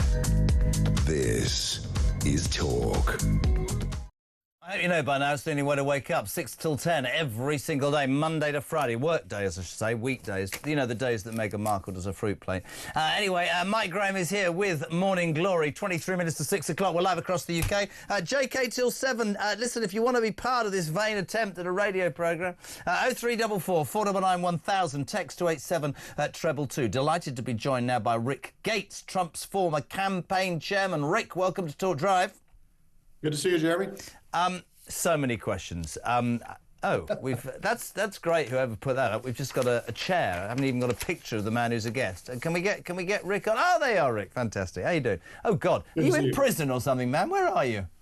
No, just next to the hotel next to the White House. Had to run out and do the interview. Are you still working with the Trump team or what? Yeah, behind the scenes. I'm not formally, I have no formal role inside the administration, but I have a number of colleagues that are taking pretty significant roles, and it's good to be able to, chat with them about, what the president's doing, his policy agenda, and obviously what happened last night. Can you give me a view from inside his camp then? To sort of paraphrase, people are talking about strong-arm tactics. They're talking about Zelensky was belligerent and didn't show him enough respect. They talk about how Donald Trump is doing what he said for the American people. I want bang for my buck. The last administration just gave money out hand over fist. But there is support for that. It's sort of Donald Trump, isn't it? It's polarised. Today we hear that he's stopped sharing intelligence with Ukraine. Many people support Donald Trump, but many are saying that this will cost the lives of innocent Ukrainians. What would you say to that? No, look, I disagree with that. We've been sharing intelligence. The UK is sharing intelligence. Other allies are sharing intelligence. The U.S. intelligence system is not the only one. But I think at the end of the day, what Donald Trump is trying to do is negotiate the best deal for Americans, for Ukrainians, and for the Russians. He wants to get to that peace. I think you have to look at it from the end and work backwards. That's how he thinks through this. So the idea is that he is, strong-arming Zelensky. Yeah, some people can interpret it that way. But what I would argue is that no time has the American public or even the global community kind of seen everything so transparently on the world stage. What you saw Friday never happens in politics in the U.S. You always get a readout of the meeting, and everybody says it was great and we had a kumbaya. But what you got to see is how everything works last Friday, and it doesn't always work. Do you think it was wrong that that was played out in public, right? No, I don't. I think it's important for the people to see instances like this. I don't think there's enough of this. And I hope moving forward, other administrations down the road will do the same thing. Because look, one thing that happened on Friday, the media couldn't spin it anyway. The media saw the same thing that every American and every other person in the global community that was watching at the time saw, and they got to form their own opinions. That's what we need more of. We don't need the media, at least in the United States, spoon-feeding everybody what they thought happened at the meeting. It's interesting when you watch that, people were saying it was staged, he was bullied. But then, literally 96 hours later, having been escorted out of the White House, he was caving in yesterday on X. A deal's going to be done. We know about the importance of the minerals. I'd like your view on something that I was just talking about to Tim Montgomery, my last guest, and I thought this, and I said it to Tim. This whole debate about, how are they going to keep peace on the ground in Ukraine? Dodgy Starmer from our country is jumping up and down thinking he's leading some coalition of the willing or the wilted, as I call it. The truth of the matter is, and I'd love an American response to this, if this deal on the minerals gets done, right, the fact is Americans will be working and will have a vested interest in the mineral industry in Ukraine. There is not a cat in hell's chance, in my opinion, if that's signed and done, that Vladimir Putin's going to invade any more in Ukraine, because the Americans would then, would they not, defend their interests, even if that meant military action. Isn't that the safety point that we're talking about here? That is absolutely it. And some people understand that, some people don't, but Donald Trump certainly does. And not only is he going to give Ukraine a security guarantee, it may be inherent, it may not be spelled out letter for letter, but everybody is thinking the same thing on that note. If the Americans go into Ukraine for a mineral deal, for economics, for any other reason, that is a good deterrent that Russia is not going to make another move. Why did they make a move the first time? Because the U.S., the perception around the U.S. under the Biden administration was that it was weak. So it gave Vladimir Putin the ability to go in and do what he's doing now. This time it's not going to happen under Donald Trump. He will negotiate a path that helps the U.S., that helps Ukraine, and make sure that keeps Russia in check. There are critics over here, there are critics across the world who say that this is all Trump cozying up to the Russians, that the Ukrainians, these brave people who have lost tens of thousands of people, their leader, this brave man, are going to be left away from the negotiating table, are going to be left in a distant third place. And by sending, this is the other view, that by doing what he's doing, sidling up to the Russians, that will empower Vladimir Putin to do more. Your response to that, Rick, would be interesting. Yeah, look, I disagree with that. I think if you look at where the Russians are now, they've communicated more with not just the U.S., but other allies than they have over the last 3 years. There's movement on the Russian side to get something done. Now, we all know that you can't necessarily trust the Russians, but they're opening up their doors a little bit, the windows, so they're starting to have those conversations. And look, at the end of the day, Donald Trump is not going to do a deal for the Russians. He's doing a deal for the United States that involves Ukraine and Russia. He's going to make sure that the Americans get the $175 million that we sent over to Ukraine back, but also to give Ukraine the ability to have that lasting peace to make sure that the Russians don't try this again. I know the optics around what President Trump says and does sometimes leads to the idea that he's cozying up to the Russians. But again, he's the only one that's gotten the Russians to talk. And by the way, he hasn't given the Russians anything yet.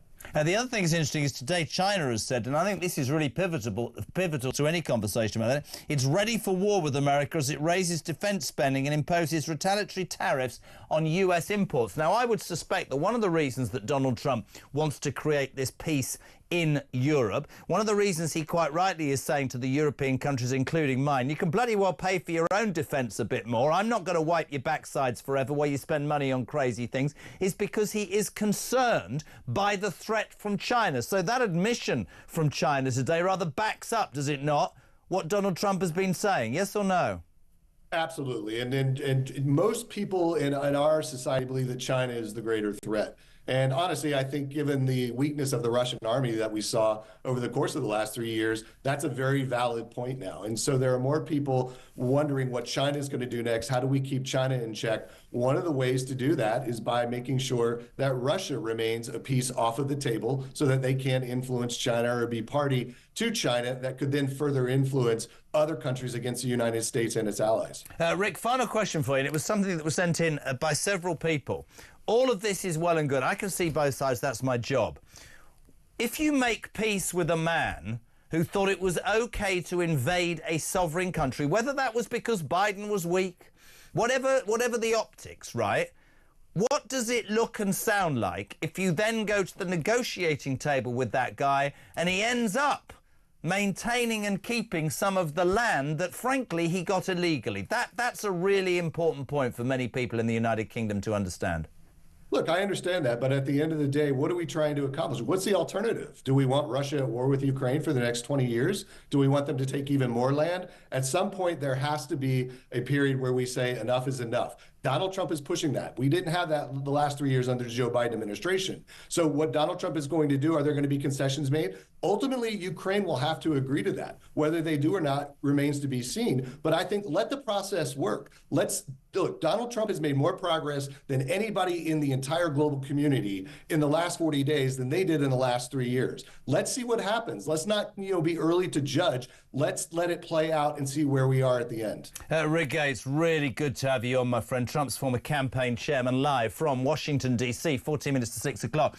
What do you want to talk about, my friends? I suspect, knowing your brain cells after 2 years, 3 years, that you do want to talk after 6 o'clock in some detail about the fact that almost 1 million people, I would suspect it's a lot more than that, can't speak English. So you can come to this country, I'm going to keep doing this because it winds the hell out of me. You can go to this country and you can get all the benefits that you can get. You can get a house and a hotel and probably a mobile phone and cash and whatever. But you don't have to integrate, you don't have to speak English, you can sit in a doctor's surgery and not even be able to fill out a form, because that's how nice we are. And before the lefties have a go at me, I think that's lovely. It's just we're skint. And I know too many old people who are freezing to death and can't see a bleeding doctor. And I think charity begins at home. What do you think? 0344 499 1000. Talk Drive and Sport is next.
Trump is not about destabilising Europe. He's not about destabilising NATO. He's not about, you know, being friends with Russia and not being friends with Ukraine.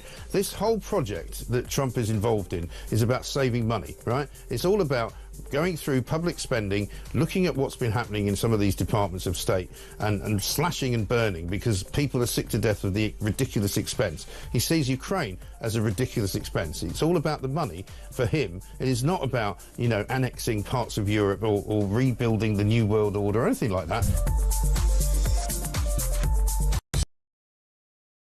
Across the UK, on DAB+, on your smart speaker, on your smart TV, and on your side. This is Talk. Welcome back. Sam Ellard's just walked in and asked me about my divorce. 10 to 6, push the button. Sport Summary on Talk. I'm going to salute you, Samuel. Firstly, that piece of information you just announced there to the nation was factually incorrect. But that amount, I mean, how can you lose that amount of money to one other person? That's remarkable, isn't it? Right, let's crack on. Last night, I played Billy Big. Yeah, Bits, it's fine. And I said that PSV Eindhoven would get a draw with Arsenal because Arsenal, right, literally have no striker. And Arsenal have been struggling to score goals and, in fact, have gone off the boil. Well, strike me down. Yeah. I tuned in to see that Arsenal had won 7-1. I didn't think Arsenal were going to score 7 goals between last night and the end of the season, let alone score 7 goals in one night. I mean, one thing we should say, I mean, PSV Eindhoven, not the strongest of opposition. No. I mean, goodness me, I think that if your talkTV drive time team went out there as a back four, they would have done better last night than PSV Eindhoven's If back they four. had, Ryan would be taller than Dan Burn at Newcastle. Also, you couldn't possibly stick a ball in the box and you couldn't header it away. And also, Ryan just seems, he's almost just like he's too laid back to be a professional footballer.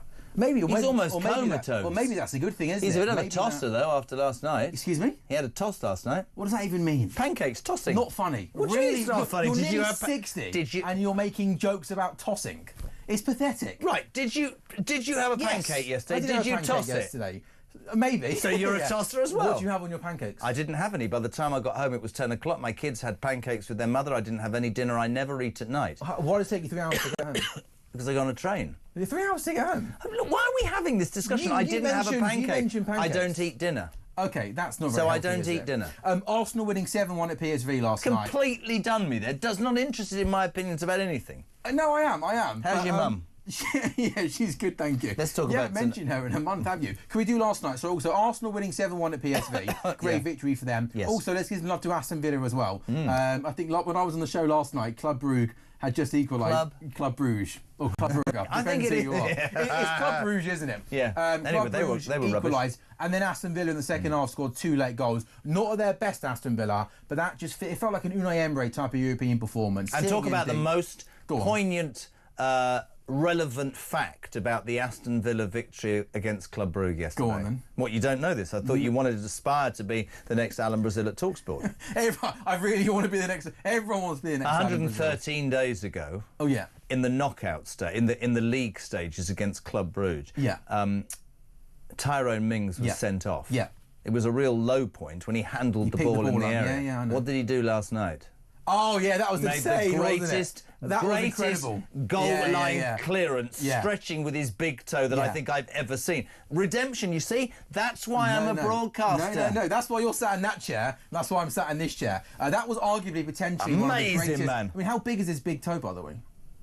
That's a big toe, isn't it? So wins for PSV. How big's yours? Wins for Arsenal last night. And why wins are you laughing? I'm not How laughing. big is your wins big for toe? Arsenal, wins for Aston Villa. Real Madrid also as well, beating Atletico Madrid by 2 goals to 1. But Atletico Madrid going to their place second leg. They're well in the tie, JK. Can I just say something as well about Atletico Madrid?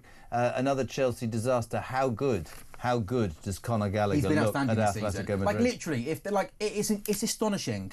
But a football club can spend £1.4 billion in 4 years. Yeah. Need a centre back, a goalkeeper, and a centre forward, and yet they allow players like Conor Gallagher to leave. They allowed Chalobah to go to Crystal Palace, and they recall him. Incredible. But Champions League tonight. The champions elect of the United Kingdom, Liverpool. Last 16 first leg, Paris Saint-Germain. Just say PSG. I think it's fine. Paris Saint-Germain. Yeah, we don't need to do. I don't impressions. Well, you do one then. No, I can't do impressions. That's why I'm not going to do one. Go on then. No, I can't do impressions. Oh, I can. I'll do a JK impression later. Go on then, do one. Oh, no, I can't do one. Go on, do a Jeremy Kyle impression. Go on. No, because it'd be inappropriate. No, just do it. Go on. Go on. Harry Brooks should be the next England captain, shouldn't he? Sorry, very movement with your hands. Is that how I do that? Yeah, you like a hand movement. Okay. PSG, what's happened to them? They were at the top of the tree a couple of years ago. Not the same opposition at all now. So, I mean, moving the hand. They've had a strange kind of time, haven't they? You used to have the superstars in there, Mbappe, Neymar, Messi, trying to buy the big Galactico superstars to go and win the Champions League. It didn't happen. They've completely gone away from that over the past couple of seasons. Obviously, their form in the league is still... They win the French league every season. They struggled to get out of the league phase. They did just do that in the end, but their form over the last couple of weeks has been really impressive. Okay. They're 22 games unbeaten since the 26th of November, scoring 36 goals in 9 games since February. So while the first half of the season was a bit messy, they go into it in really, really good form. Very clever there. First half of the season was Messi, second half of the season was Ronaldo. Liverpool, the bubble just doesn't seem to burst. I don't think it's going to burst. I think everybody thought there could be injuries, there could be, this and this and that. They just look defensively solid. When you got a player like Mo Salah in the form that he's in... Does he stay or does he go? I think Mo Salah is going to sign a new 2-year contract extension. I think Van Dijk and Salah are going to sign on. I think Trent's going to leave. I think Liverpool and Real Madrid get to semi-finals. I think other side of the draw... Barcelona, the team I think to look out for. Interestingly, really the other game tonight, Harry Kane's Bayern Munich faced Bayer Leverkusen, of course managed by Xabi Alonso. Xabi Alonso done a great job there, was talked about for Man City and for Liverpool. Harry Kane is still in a 17-year football career, hasn't won any silverware. They're leading in the Bundesliga. Who's had a more successful career, you or Harry Kane? Harry Kane, good God, man. You're joking. My career's ending. He's on the up. You are on the way out, aren't you? Thanks for it. Yeah, probably. Yes, Harry Cole is here tomorrow from 4 o'clock with Drive Time. Is that his first show tomorrow? It's his first show tomorrow. It will not be his last. I'm on with him. Are you? 5:45. Well, you'll see real good broadcasting ability. Can we get on to Harry Kane? Bayern Munich by Leverkusen is going to be good tonight. Obviously, Bayer Leverkusen I think Bayern Munich just. Bayer Leverkusen last season, in Alonso's first year, they're winning the league over Bayern Munich, ending a long, long win for them. Munich this season domestically, 8 points clear. Alonso's got a great record at Leverkusen against Munich. 6 games unbeaten against them. I think it's going to be close. I think it's going to be edgy. I just think with Bayern's firepower, Kane, Musiala, Gnabry, Sane, Bayern get over the line 2-1 tonight and maybe 2-1 next week. Right, Liverpool, Paris Saint-Germain, a prediction from Anfield. I'm going to go from PSG. I'm going to go 3-2 Liverpool. OK, that's a draw to me. OK. Is it at Paris Saint-Germain? It's in France. OK, what about Bayern Munich, Bayer Leverkusen? I'm going to go 2-1 Bayern Munich tonight. Completely agree with that. Six Nations, let's do rugby. England win the Calcutta Cup for the first time in 5 years. I'm going to put my neck... I feel really sorry for this kid, by the way. Marcus Smith has been dropped from the full-back position. Elliot Daly back. This is Marcus Smith, who I should think the team should be built around, was put at the back. I was at the Calcutta game last week. My daughter bought me tickets, Alice, for Christmas. I was there with Vic, drinking Guinness. It was amazing. Marcus Smith is too small to be a full-back. Yeah, so you mentioned it there. You touched it there. That's the big news, the Marcus Smith not in the team. It feels like, really, before England even play on Sunday against Italy, it's all on the Ireland game against France on Saturday. Yeah. Ireland 3 from 3, England 2 wins from 3. Obviously, we need Ireland to lose one of their games. Their last game is against Italy. We're assuming they're going to win. Basically, to dumb it down, if Ireland beat France on Saturday, I think whatever happens after that... Do you feel sorry for Marcus Smith? I feel sorry for Marcus Smith because he almost feels like... I was trying to compare this earlier to someone in football. He's almost like... Is it a bad comparison, Jeremy, to compare him to someone like a Marcus Rashford? Almost everything he does is sort of magnified and... No, I think he's a generational talent, but he was at fly half.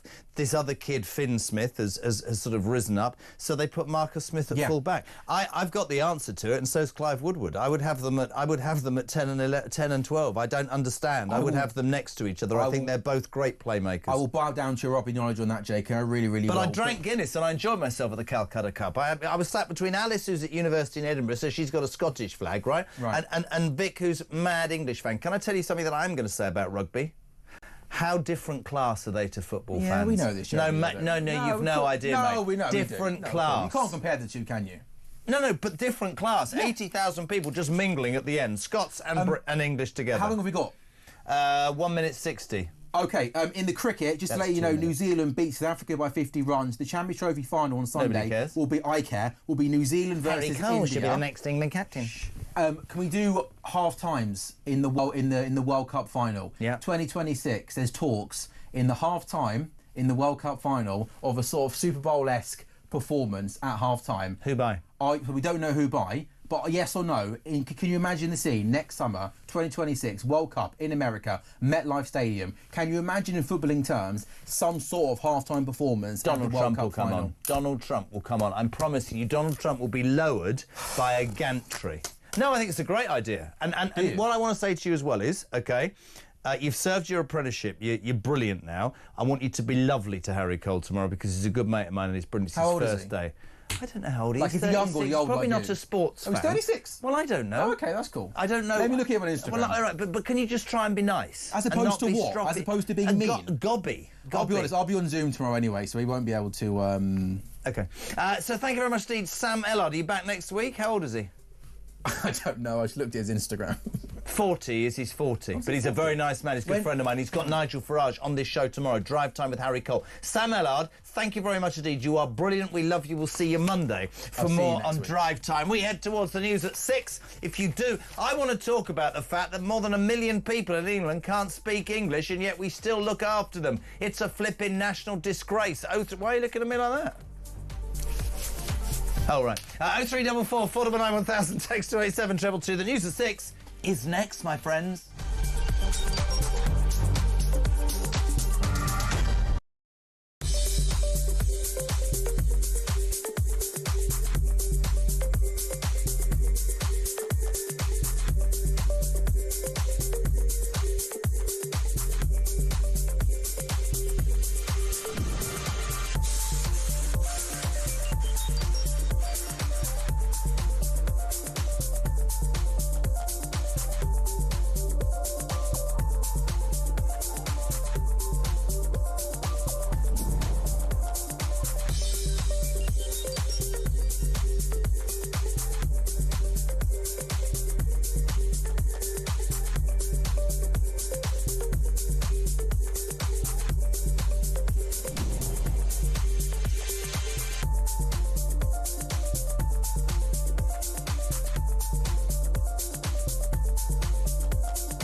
across the UK. On DAB+, on your smart speaker, on your smart TV, and on your side. This is Talk.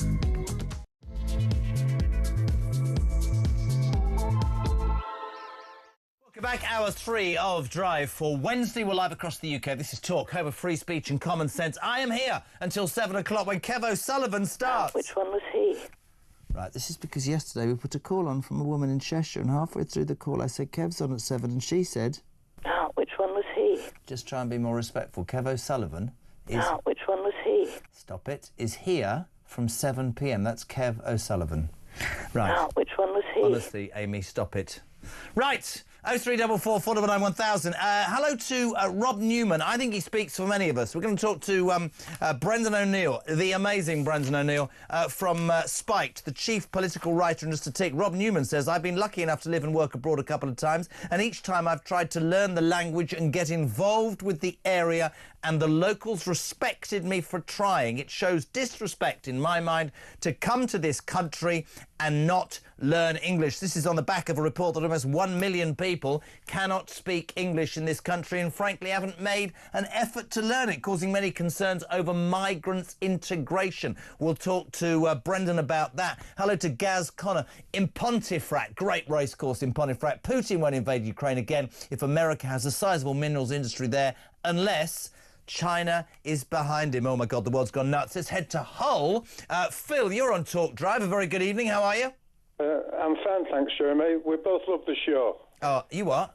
The wife and I both love your show. Oh, did we pay you to say that, or did you say... No. Unfortunately not. All right. Well, thank you for that. But can I, just a couple of points. I mean, Trump, Friday was totally unedifying, but it served his purpose as far as he's concerned. He said, we're 3,000 miles away, it's your baby, get your fingers out, get your hands in your pockets, and you do your bit.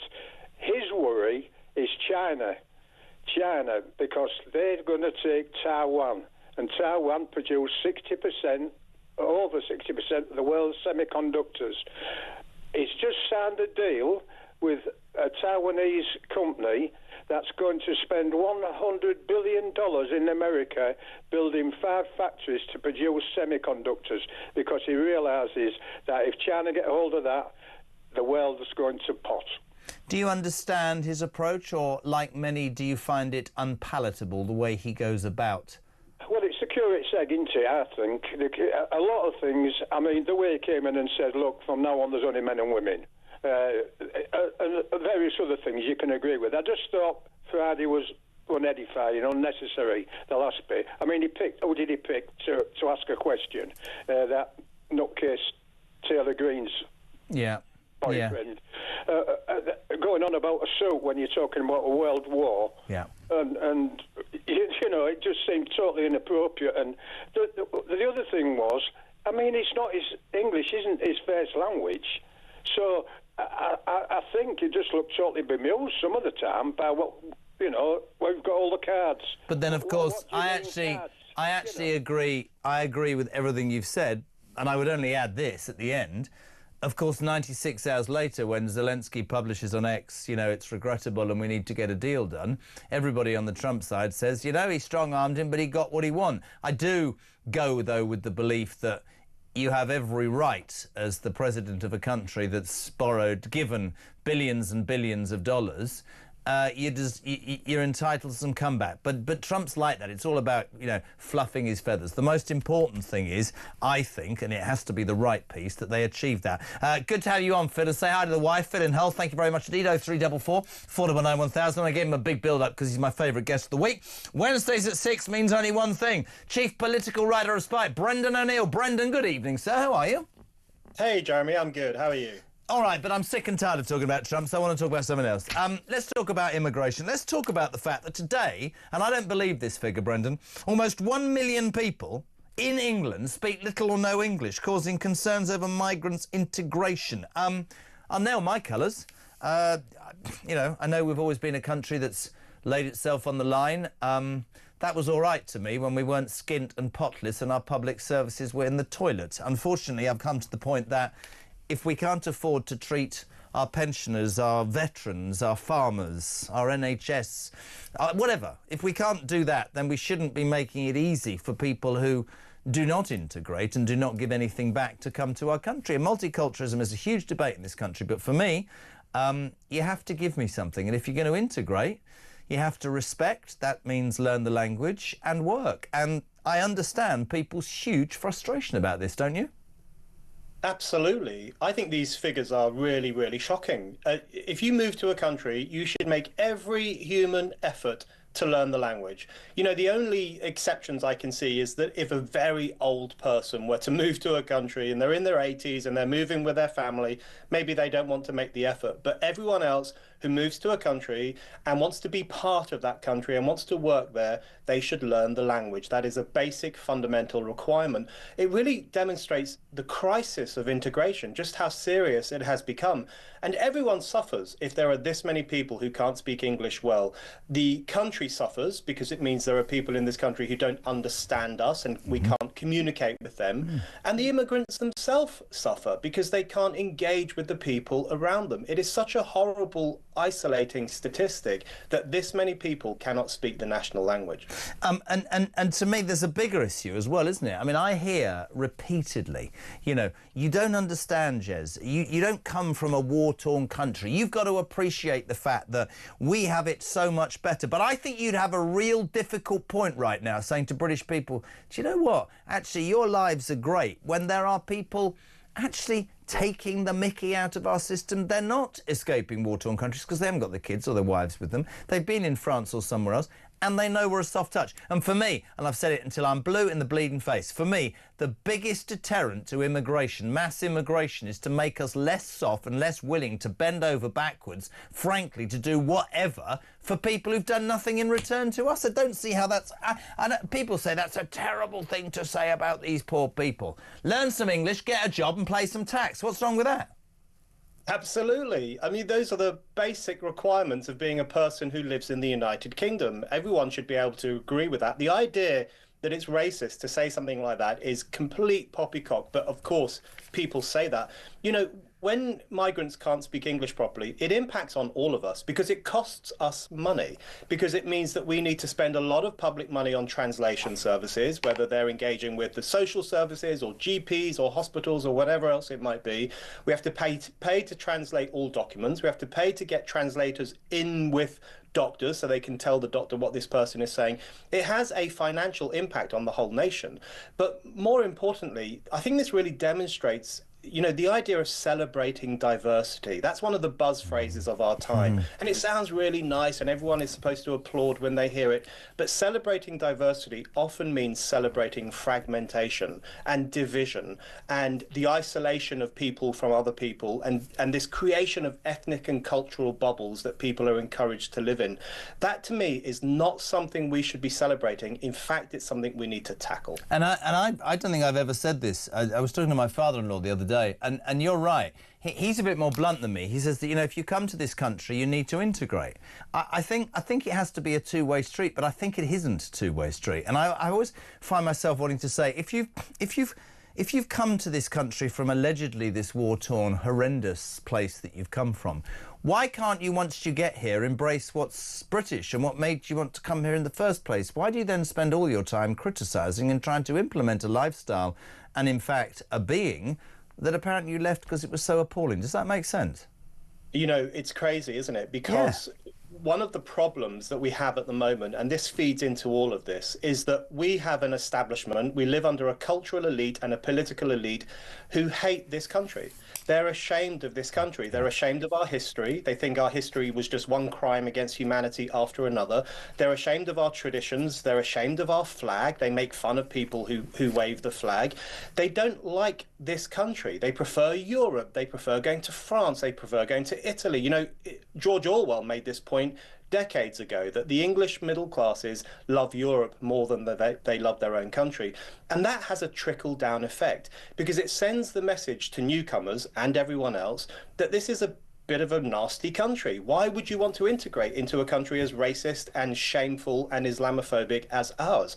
So this kind of self-loathing that has become fashionable amongst the establishment, it actually has an impact across society. It causes division and it causes fragmentation. It's really worrying. Could listen to you forever. What do you make of what Brendan's saying, my friends? 0344 499 1000. Text to 87222. Start your message with the word talk. Before I get to Trump, the other big news story of the day, love this one. Ed Miliband is facing a cabinet backlash, thank God, led by Rachel Thieves, Richard III, over his net zero plans amid concerns. Who knew? They risk hampering growth and will threaten thousands of jobs. I genuinely nearly resembled a wind farm yesterday on this show. I don't understand. Here's the theory I don't understand.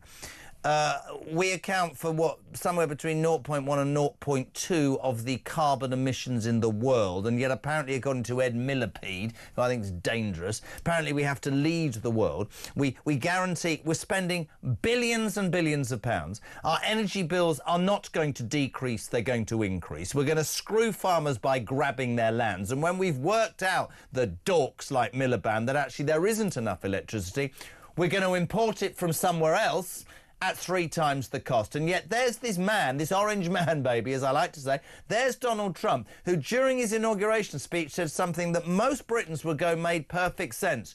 Because underneath the ground, we've got trillions of pounds worth in oil and gas. I don't understand it. It's like, why don't we bankrupt ourselves on the altar of madness? It doesn't make sense, Brendan. No, it doesn't make sense. I'm really pleased to hear that Rachel Reeves and other people in the cabinet are pushing back. Whether they will push back hard enough is another question, because I think all of them bow down to the religion of net zero at some level. Maybe not as much as the high priest of net zero, Ed Miliband, but they do worship at that altar to a certain extent. But I'm glad there's pushback, because net zero is a death cult. It is a suicidal ideology which effectively would decommission British industry, which would cause the loss of thousands and thousands of jobs. It already has in various different ways. Yep. Mean that we leave our oil and our gas in the ground when there is so much of it that we could employ people to take out and use it to run the whole country. It's an ideology which, again, it comes back to that shamefaced approach to Britain. We're ashamed of our history. We're ashamed of our natural resources. We're ashamed of our industrial revolution. We should be proud of the fact that the industrial revolution was born in this country. Nothing propelled humanity forward as much as the industrial revolution. And yet we now have people like Ed Miliband telling us to be ashamed of our industry, to keep the coal in the ground, to keep the oil in the ground, and to shut everything down. He won't suffer, but I tell you who will suffer. Working class people who will lose well-paying jobs, whose gas bills will go through the roof, and whose children won't have gainful employment in the future. This is a destructive ideology. It needs to be scrapped. And it is destructive, and it amazes me and actually, you'd agree with this. I mean, Boris Johnson failed the country massively. He went down this route. There seems to be this sort of belief amongst politicians that we need to. I mean, I'm far more coarse than you. I could listen to you all bleeding day. We're getting loads of texts as we go. Brendan O'Neill rocks, says Richard in Chelmsford. You do, because you speak sense. For me, it's really, really, really simple. I don't want to hear of pensioners freezing to death or army veterans who've done their bit for my country on the streets. I don't want farmers who take 1% of their income, by the way, every year and provide food, F-O-O-D, Miliband, you whatever, for the British people, to be screwed by these ideological politicians who seemingly think we're doing the right thing. One of my kids said to me that, don't you care about net zero? And do you know what I said? It's terrible, it's true. No, because I'll be dead in 25 years. You can sort it out. I'm being completely serious. I'm more concerned about 4,000, by Labour's own admission, 4,000 pensioners will freeze to death this winter. That, to me, is more important than building a bloody wind farm somewhere in Norfolk. Do you hear about it this week? Apparently, they kill birds, so then I got to paint them black. That's going to cost millions of pounds as well. It's madness, man. Madness. Complete madness, and such an eyesore. Who wants these giant black windmills up and down the country on the beautiful countryside? That seems to me to be pretty anti-environmental, far more than the other cleaner, more invisible forms of energy production. But you're absolutely right about people freezing, because whenever there's a heat wave, it can cause health problems, especially for older people, and it's always on the front pages of the papers. If people die during a heat wave, it will make the front pages and politicians will wring their hands. What they don't tell you is that far more people die as a consequence of cold than heat, especially in a country like Britain and in most of Europe as well, in fact. And so this obsession with the heating planet or global warming or whatever we're supposed to call it these days overlooks the fact that we actually need a highly industrialized, richer society in order that we can pay pensioners to have warm homes, pay pensioners to have warm baths, keep them warm during the really scary part of the year, which is winter. So net zero is a suicidal policy, not only in terms of British industry, but even in terms of British lives. We should be focusing on But you see, that's where you and I would always agree. It seems that ticking the box of ideology, seemingly following the crowd who think that these things are important. I would love to look an Ed Miliband or a Keir Starmer in the face and go, so you've admitted that 4,000 pensioners are going to die this year. They're going to die whilst you follow a dream that you cannot not prove is going to cost me even more on my energy bill. That's disgraceful. It doesn't make sense. You brought in a budget that has screwed small and medium-term businesses. They are the very epicentre of how a country makes money. I sit here, maybe I get too involved, I sit here and I think to myself, what is going wrong where people are elected who don't see the basics? We get to Trump eventually, you and I, right? Listen to hundreds of people, some inside this building, say this man's a disgrace. Yes, there's a lot about Donald Trump I don't like. There's an enormous lot about Donald Trump I don't like. I think Zelensky's a hero. Didn't like what happened on Friday. But I'll tell you something. In 5 weeks, that man, that ogre to some people, has managed to convince, cajole or force several European countries, including my bloody country, that have systematically stripped back their forces, their military strength and defences for years to get their heads out their backsides because, do you know what? He's not going to let the American taxpayer pay for my defence. I support him on that.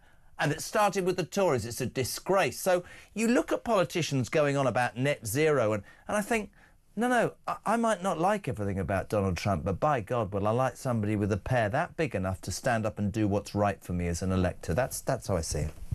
You know what Trump has proven is that politicians can actually get things done. You know, we so often hear from the political class these days, they will often say, well, we can't do that, it's too complicated, or there's this international treaty that means we have to hold back, or it will cost too much, or it will have too much of an impact and we have to bow to the Climate Change Commission, etc., etc. They're constantly saying, we can't do what you want us to do. What Trump has proven over the past 5 or 6 weeks is that if you want to do something, you can do it. Somebody said to me today, there's a great piece on Mike's morning show now called Migrant of the Day, and this started because the Daily Telegraph were telling these outrageous stories. And today, it's about a Polish man who's a convicted drug dealer who was due to be deported 20 years ago, Brendan, and still has played the system. By the way, Theresa May was the bloody Home Secretary when this system started. The very latest thing is to grab a left-wing human rights lawyer who you and I are paying for and go before some judge. And there's 2 or 3 of these judges. And the guy said, oh, no, I can't send him back there because his fellow Polish people will consider him westernised and he won't be able to speak Polish.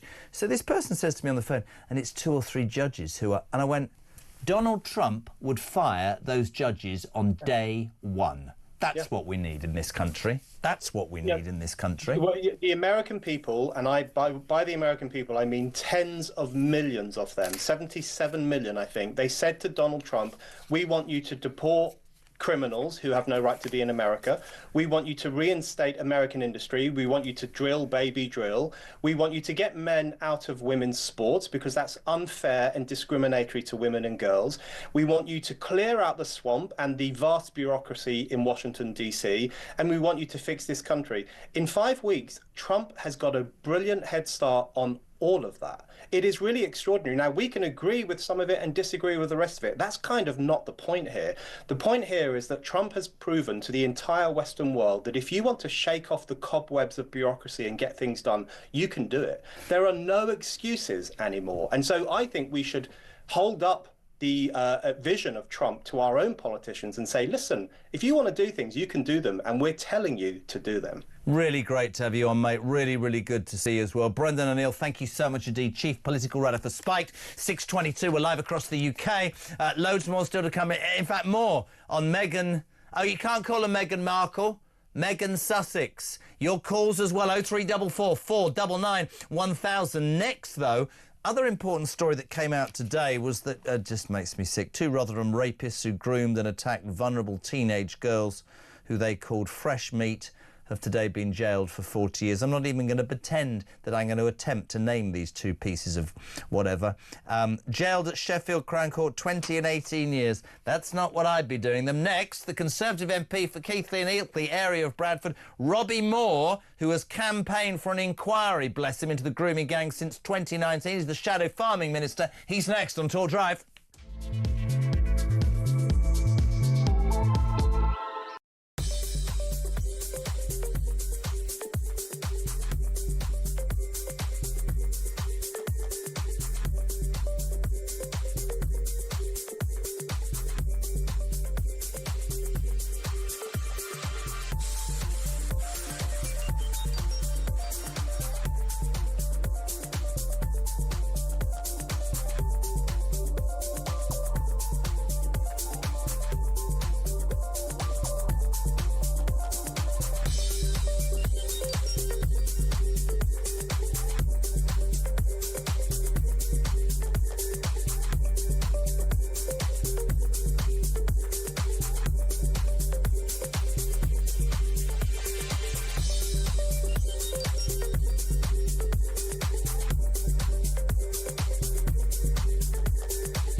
Peter, what is your reaction to these 2 scumbags going to prison for about 2 decades each? Not long enough.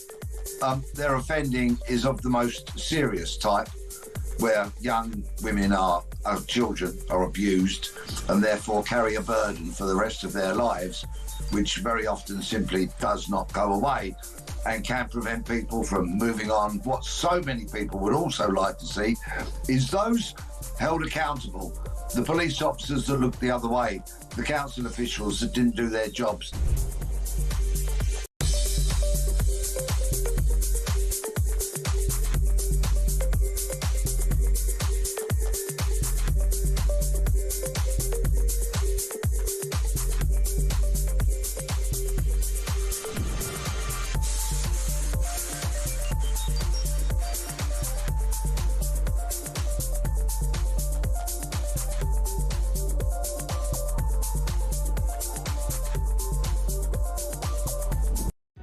Across the UK, on DAB+, on your smart speaker, on your smart TV, and on your side. This is Talk. Welcome back. Delighted to be joined by Robbie Moore next, Conservative MP for Keighley and Ilkley. He has campaigned for an inquiry into those disgusting grooming gangs since 2019. He's the Shadow Farming Minister. Robbie, good evening. Welcome to Talk Drive. Yeah, really good to be with you. I struggle, really, with this, and probably I'll say the wrong thing. 2 Rotherham rapists today jailed for a total of 40 years. Ivorian national, not going to say his name, a Zimbabwean as well. Groomed and raped girls who were vulnerable in the extreme. The judge says they inflicted severe psychological harm. Robbie, I'm going to ask you a question that a lot of people who would contact a show like this and a station like this would say. Why in the name of God has it taken 8 years? I mean, I know the answer. I don't know whether you're prepared to say it or not. Why has it taken 8 years for these vile, vile, disgusting human beings to be brought to justice? Well, these are vile individuals that have committed this absolute heinous crime. And we've seen this happen in Rotherham, in this case particularly that we're talking about now, but it's happened absolutely in my constituency as well. Only a month ago, there were 8 individuals that were sentenced for carrying out a campaign of rape against a 13-year-old at the time. And that took nearly 20 years to come to justice. Why? The fact is, the state is not responding to these levels of crime, whether it be child sexual exploitation, gang-related grooming, far quick enough. There is a fear of racism getting in the way. Right, this is the point that I wanted to get to, because one of the police involved said that there was a concern. This drives me to insanity and beyond, because I didn't give a damn what colour your skin is or where you come from. If you commit a heinous crime as a father, I mean, I'm not allowed to say it. 20 years for what they did, not enough. I'd string them up. I can't have it. But there is a concern. And it's important, I think, when we talk about stuff like this without being accused of it being racist, that this was, and took so long, because it was British Pakistani men in their majority, certainly there was Rochdale, there was Rotherham, that it might stir up racial hatred. That is no way to police your country, is it? Absolutely not. This is an absolute case of the difference between right and wrong, and that is the only consideration that the police, or indeed anyone who is involved with bringing those vile individuals to justice, should be thinking about. Nothing else. And that's why it's so frustrating that when you have seen cases work their way up very slowly to court in constituencies like mine in Keighley across the Bradford district, indeed in Rotherham, as the case you have started this conversation off by, taking so long, it is infuriating, and it does not... Who's to blame? Who's to blame? The Conservatives were in power, I'm being straight with you, for 14 years. How are we allowing a justice system? You can see those two vile human beings on the screen right now. How are we allowing a system to be maintained that is not dealing with this as quickly as it should do? So I've been very clear on this, having campaigned on this issue since being lucky enough to get elected in 2019.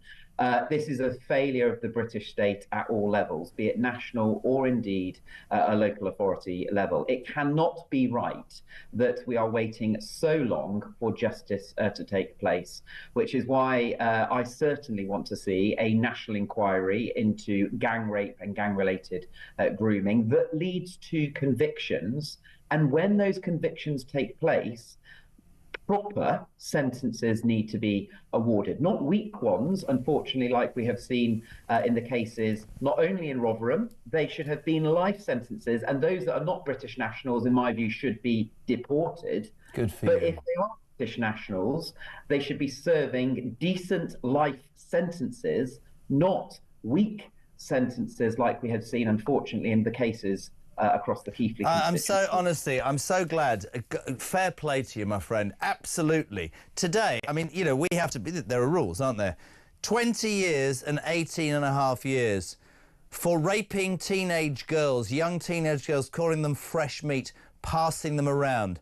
I can only hope that justice is served somewhere and at some point. I don't understand that. I don't think it's long enough. And I absolutely applaud you, Robbie Moore, for what you just said. If these are illegal foreign migrants, then they should be taken out of this country. Can I bring you in on something else, that a story that came up today, which sort of ties in with it, and I'd love your take on this. Almost 1 million people we hear today in this country cannot speak English, causing a huge debate about, well, concerns over migrants' integration. Now, this is obviously a slightly right of centre station, and I've sat here for a long time and thought to myself, I've always liked the fact that Great Britain does its bit, right? But Great Britain is skint, and Great Britain is, in my humble opinion, severe danger of saying, OK, sorry to the pensioners, sorry to the army vets, sorry to the farmers, sorry to the people who can't see a doctor, sorry to all the people who just about manage and pay their tax and have never had a handout. But what we're going to do is we're going to wipe the backsides of people who come into this country, end up in a 4-star hotel, make their lives infinitely better than where they came from, and they're not all coming from war-torn countries, And I have to say, what I love about what you just said is I know you'll answer me on this as well. I do hope MPs of all parties start to understand the British people have had enough. They have had enough of being 7th and 8th in the queue. It's an absolute outrage. If you come to this country, the very least you should do, in my humble opinion, is learn our language and get a job and pay some tax and not see us as an easy ride. What's wrong with that?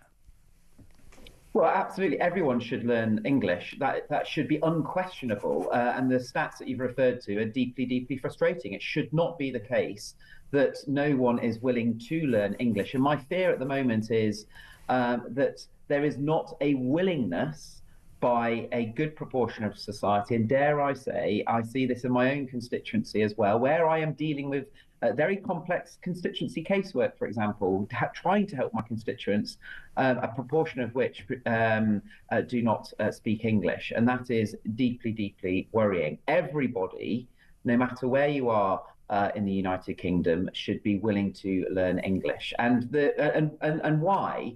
Not only because it is the right thing to do, but there is data which clearly shows that where the English levels are not at the level in which they should be, or indeed no English is spoke, economic activity is some of the lowest in our society, and also it leads to poor levels of integration amongst communities within society. So it's bad on all levels, not only for our economy, but actually for the good of our nation in terms of better integration and better cohesion amongst community levels. So I am concerned about the data that you've illustrated there, and it should be absolutely the case that if you are living in this country, English should be a language that is spoken by you so that it enhances the economic prosperity and the social cohesion within our country. Got to tell you, you speak more sense than any Tory I've spoken to in months. Final thing for you, Shadow Farming Minister, again, infuriates me. The unintelligence of this current government to believe that, oh, so there's a £3 million farm that's been passed down generations, because that's what you do. You don't take the money out, you pass it down. We're going to screw you by charging you this tractor tax. We're going to force many of you out of business, because blatantly what we're trying to do is grab your land so we can build some ludicrous wind farms which don't create enough electricity to power this country. And then when we realise that, having spent billions on this net zero crazed madness, we're going to import it from another country and charge you 3 times more. You're the shadow farming minister in Baden-Oxford administration, shadow administration. What do you make? What's the Tory view of this appalling treatment of British farmers who supply our food? Well, this is the consequences of Keir Starmer's choice to impact agricultural property relief and business property relief will be catastrophic for all family businesses, not only our farming businesses, but indeed all family businesses that currently have previously had 100% relief for inheritance tax. And this is absolutely going to, not only from the farming point of view, impact those family farming businesses, but impact UK food production and UK food security. This is a vindictive tax on family businesses and will hamper economic prosperity within those small SMEs, indeed those larger businesses that are owned by our families. The government need to change course. The Conservatives have been absolutely clear that we would axe the family farm tax, we would axe the family business tax and put that 100% relief back in, because it is unfair, as you have quite rightly said, on businesses to face an huge potential inheritance tax liability coming down the line after April 26, which they will not be able to sustain. And the only option that many of those businesses will have is either to sell land if they are a farmer, plant or machinery potentially if they are a family business, or indeed livestock, crops, etc., to pay a inheritance tax bill, all of which will lead to the reduction in the productivity of either that family business or that family farming business, which then will have a negative impact on growth. So the government need to listen and change course immediately, because it is the only option out of this to drive growth at the levels that it needs to be. I feel like an old man. Where have you been? Really good to have you on, Robbie Moore. You speak massive sense, and it's very interesting to hear a Tory who's not afraid of speaking things as they see it. We really appreciate it. That was Robbie Moore, Shadow Farming Minister. I'll make a little prediction, right? If he is not higher up the food chain in the Tory party, very quickly there's something wrong. How impressive was he? Honest, straight, about the grooming gangs, about immigrants, about farmers. That's what you want to hear. 0344 499 1000, the You Would Talk Drive.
Across the UK, on DAB+, on your smart speaker, on your smart TV, and on your side.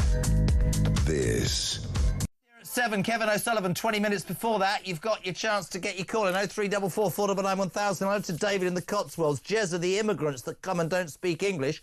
They don't want to speak English. They want the benefits and they want social services. Translate to them. We celebrate diversity. Laugh their heads off. They're laughing at us. Couldn't disagree. Adi, Jez, do you not wonder if the reason so many migrants don't learn or speak English isn't because they can't, but because their arrogance means they won't learn it? They don't have to. Hey, they don't have to, because we wipe... Oh, Richard's in Chelmsford. I agree. Brendan O'Neill rocks. Zarina. Let's be realistic, Jez. There have been people living in this country for decades who can't speak English. This is nothing new. Maybe it's just more at the forefront of people's minds. Michael Wilkinson. I've spent a number of years in Germany working for HM The Boss. Whilst there, I've learnt German, and to this day speak it fluently. As I've got older, I've started visiting Spain lots. I started learning Spanish in 2021, and I'm now quite proficient, get you. But it's been hard to learn as I've aged somewhat. If I can do it, anyone can. It's about respect, says Mike in Lincoln. Bonjour, comment ça va? Anyway, shut up. Padmini, I hope I got that right. Jez, love talkTV. I've lived in several countries since leaving Blighty. Every time I've attempted to learn the language and to integrate. I'm now in Tenerife. Tenerife! I speak reasonable Spanish, have Spanish friends and neighbours. Hola. Hola. Buenos dias, senor. I see, that's as much as I can do. Hello to Richie. Great show, enjoying it. Ladies and gentlemen, yesterday was a moment that I don't think I'll ever forget. It was the launch of Megan Sussex's cookery programme, which I tell you what, let's say a very good evening to the legend that is Kenzie Schofield. Hello, good to see you. You little cheat. I saw you. GMB with my new TV friends, all these other stations. Just remember. Look, I just wanted to write Ed Balls on my Instagram, okay? That's all it was. Did you? Just remember who created you. Yeah. Jeremy Kyle. Yeah. Jeremy Kyle. The Yesterday, they made me sit and watch this. I have a watch. Just listen to this. Watch this. This was me yesterday. You see where our rainbow is coming together here? And you don't have to do a big platter of this. You could do this with one small row for your kids for breakfast, genuinely, and it makes the morning a lot more fun. But can I just show you if you just made one? Just a little morning plate. There's a real delight in being able to be a present parent. And it's a luxury sometimes because we all have to work. We all have a lot of stuff to do, but when you can take a minute to just... Saturday morning. Yeah. Finding the fun in those moments makes for a really sweet start to the weekend. We could do a little dollop of yogurt as our clouds. Flour sprinkles, if we must. It doesn't need to be big for a party. It's how you incorporate these practices every day.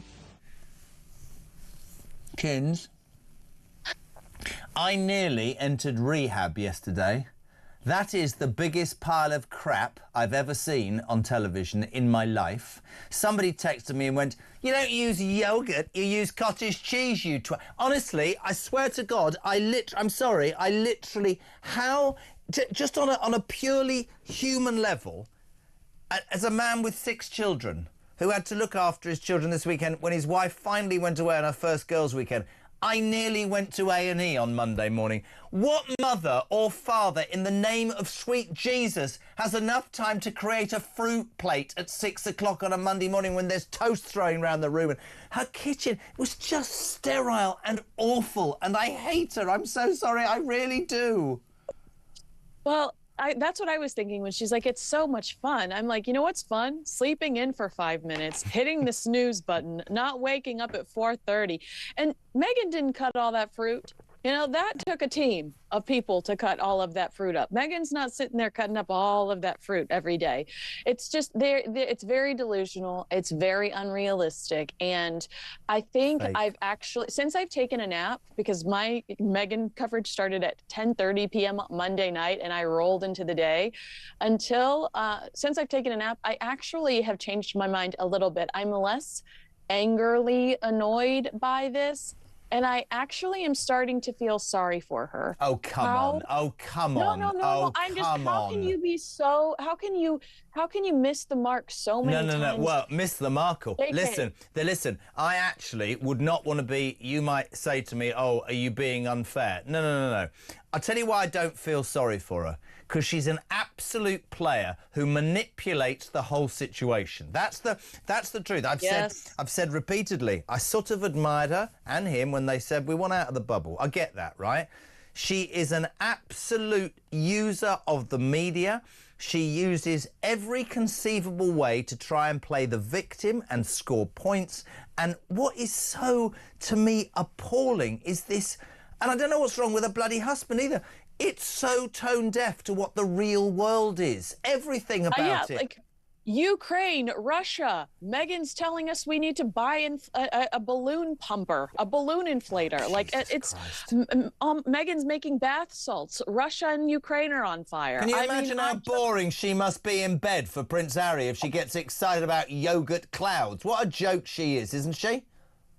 Well, I'm not going to comment on what's going down underneath the what kind of cotton must they, the Egyptian cotton. Oh, Egyptian cotton, the Sussex, Meghan, yes. The red cow Egyptian cotton.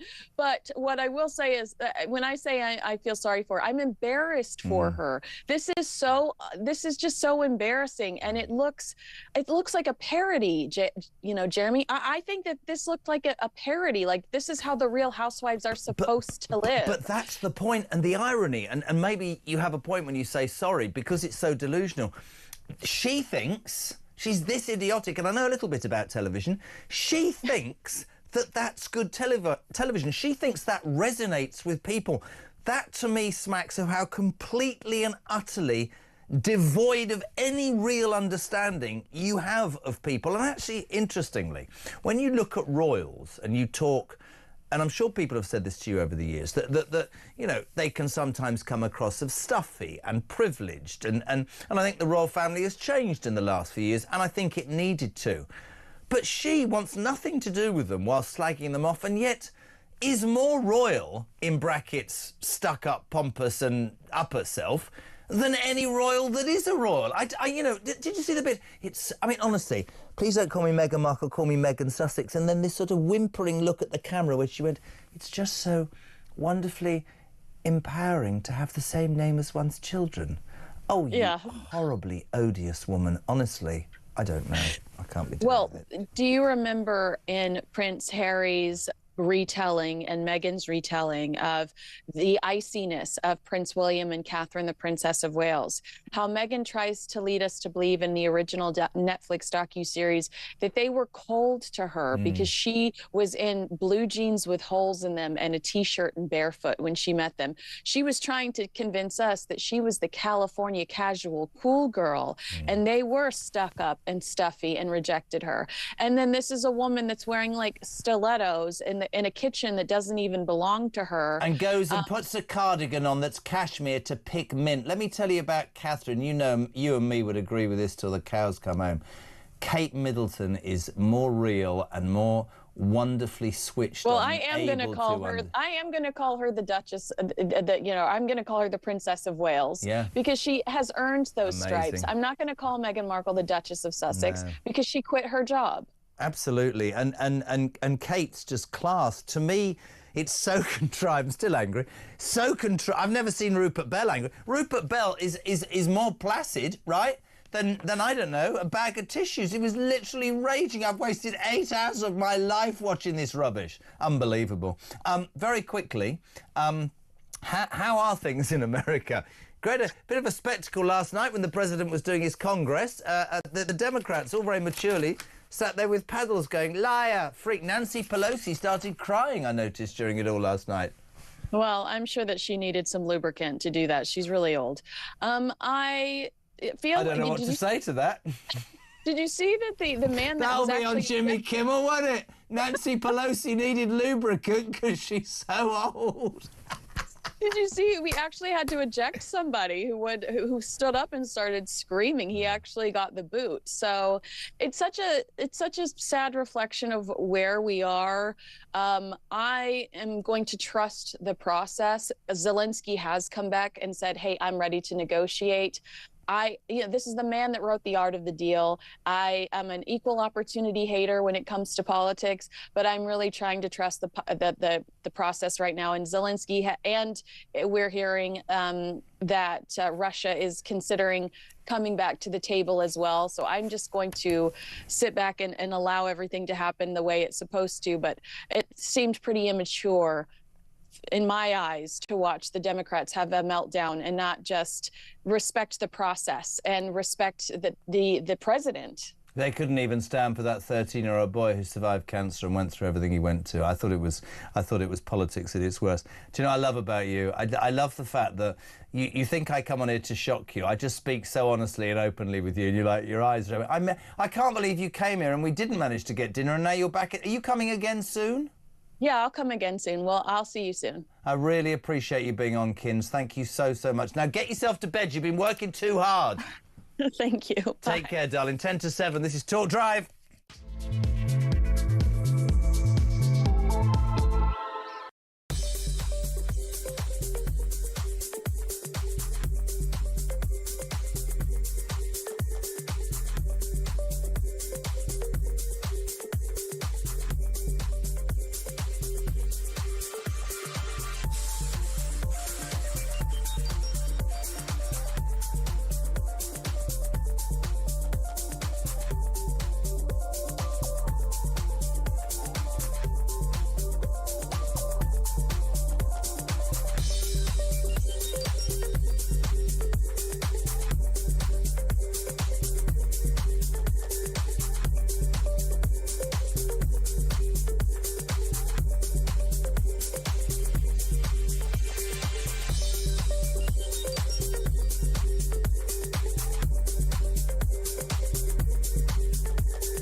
Trump is not about destabilising Europe. He's not about destabilising NATO. He's not about, being friends with Russia and not being friends with Ukraine. This whole project that Trump is involved in is about saving money, right? It's all about going through public spending, looking at what's been happening in some of these departments of state and slashing and burning because people are sick to death of the ridiculous expense. He sees Ukraine as a ridiculous expense. It's all about the money for him. It is not about, annexing parts of Europe or rebuilding the New World Order or anything like that.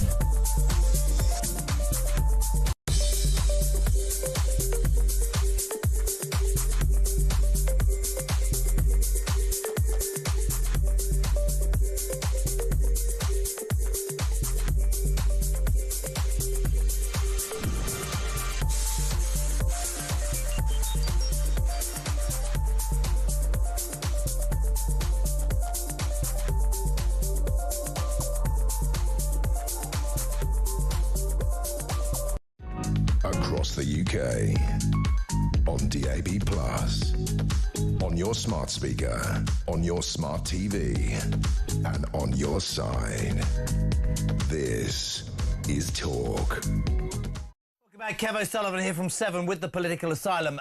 Petri Hoskins in at 10 o'clock tonight, produced by R. Jody. Unbelievable. Back tomorrow morning at 6 o'clock, Mike Graham with Morning Glory. But the big news is tomorrow, my mate makes his debut. The Sun's Harry Cole, live and exclusive on Talk Drive from 4 o'clock. And what a way to start the programme. He's got Nigel Farage on Drive Time tomorrow. From the beginning of the show, you can get your calls in, send your text. Harry Cole is on Drive tomorrow, and he's got Nigel Farage. Going to be a fantastic listen. Let's get to the phone lines if we can. Darnie, you're in Coventry. A very good evening. How are you? Hi, Jeremy. I'm very good. How are you? I'm all right, mate. Not too long. Couple of minutes. What you got, pal? Yeah, I'd just like to touch on the subject, about immigrants or illegal aliens coming into the country, not being able to speak English, being given British citizenship. My story in a nutshell, basically, I came to this country. I had to prove that I could speak English, write it, understand it. I had to do an international test called an IELTS test. And without that document, I wasn't even able to apply for a visa to settle in the UK. And I really love Great Britain. I've really carved out a great life for my wife and my kids. I really love it.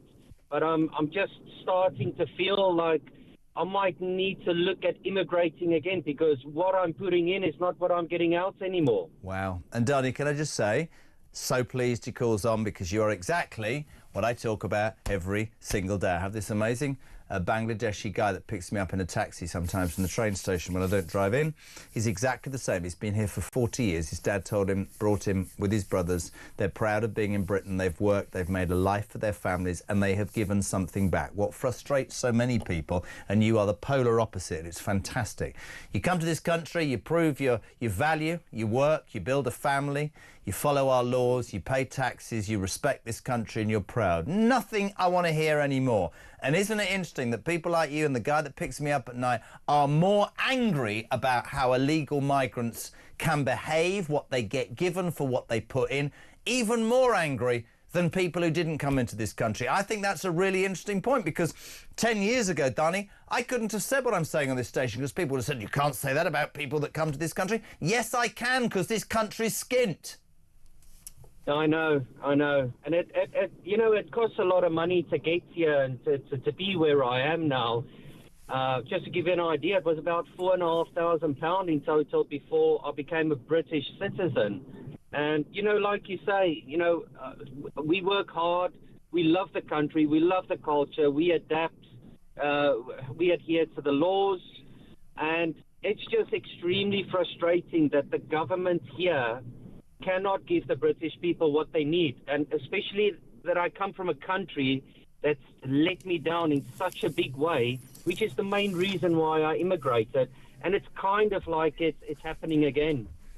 And I think that's the point, isn't it? I think that anybody with a brain cell who's British in this country is going to say, do you know what? Actually, all we want, right? All we want is respect. One of the things that's come out of the show this afternoon, very quickly, Danny, because Kev, you have to use the other one. That's broken, Kev. Oh, right, OK. Is that actually so many people who apparently come to this country don't respect it, don't like it, and spend a lot of time criticising. And I listen to you, and listen to the guy that picks me up of an evening, and you're both proud to be. It's really good to have you on, mate. And listen, don't leave. You are the absolute lifeblood of what I'm talking about, and we really appreciate you phoning to talk today. All right, Danny? Thank you, mate. Thank you very much. Lovely to have you on. What a nice man. 03. Oh, hold on a second. Jez Judges only retire at 70. Wonder why. Pete Wilson, when I lived and worked in Germany, I made every attempt to learn the language. I also took on their customs. Please excuse my English. 20-odd years in Germany. I took exams in German and smashed it. Carl's in Essex. Funny how all the Conservatives now seem to talk sense and preach how they campaigned against everything that's currently wrong, even though we had 14 years of them destroying it. You would not believe what I see every night on this station, OK? There's a grown man who's been between your legs for 2 minutes, Kev O'Sullivan, because the microphones were broken again. How are you? They're fixed now. Yeah, I'm good, thank you. Darnie in Coventry, been here all the years, pays his money, gets his visa, pays his taxes, loves this country and doesn't change it. I bet there's more than 1 million that don't speak English. Yes, there's that, and also over 1,000 migrants have come across the channel illegally since Saturday. Yep. So while Keir Starmer's bestriding the world stage, Generalissimo Keir, whilst being made to look like an idiot by Trump. It's like, mate, we've got some problems back here. What is this government doing about this migrant crisis? Oh, I know. Absolutely nothing. This is a real problem, a real scandal. We're also going to talk about talking about people songs, smash the gangs. We're going to tell the story of the people smuggling boss who was here, got arrested for people smuggling, deported to Belgium, did 5 years in jail there, went to Albania and has snuck back into Britain. I give up. He's plying his trade again, and the Home Office don't even know he's here. Loved your show last night with Meghan Sussex's brother. Yeah, honestly, that is the and you were a TV, and I've done some TV. That was the biggest load of rubbish I've ever seen. It's so boring. It's so boring. But I'm glad you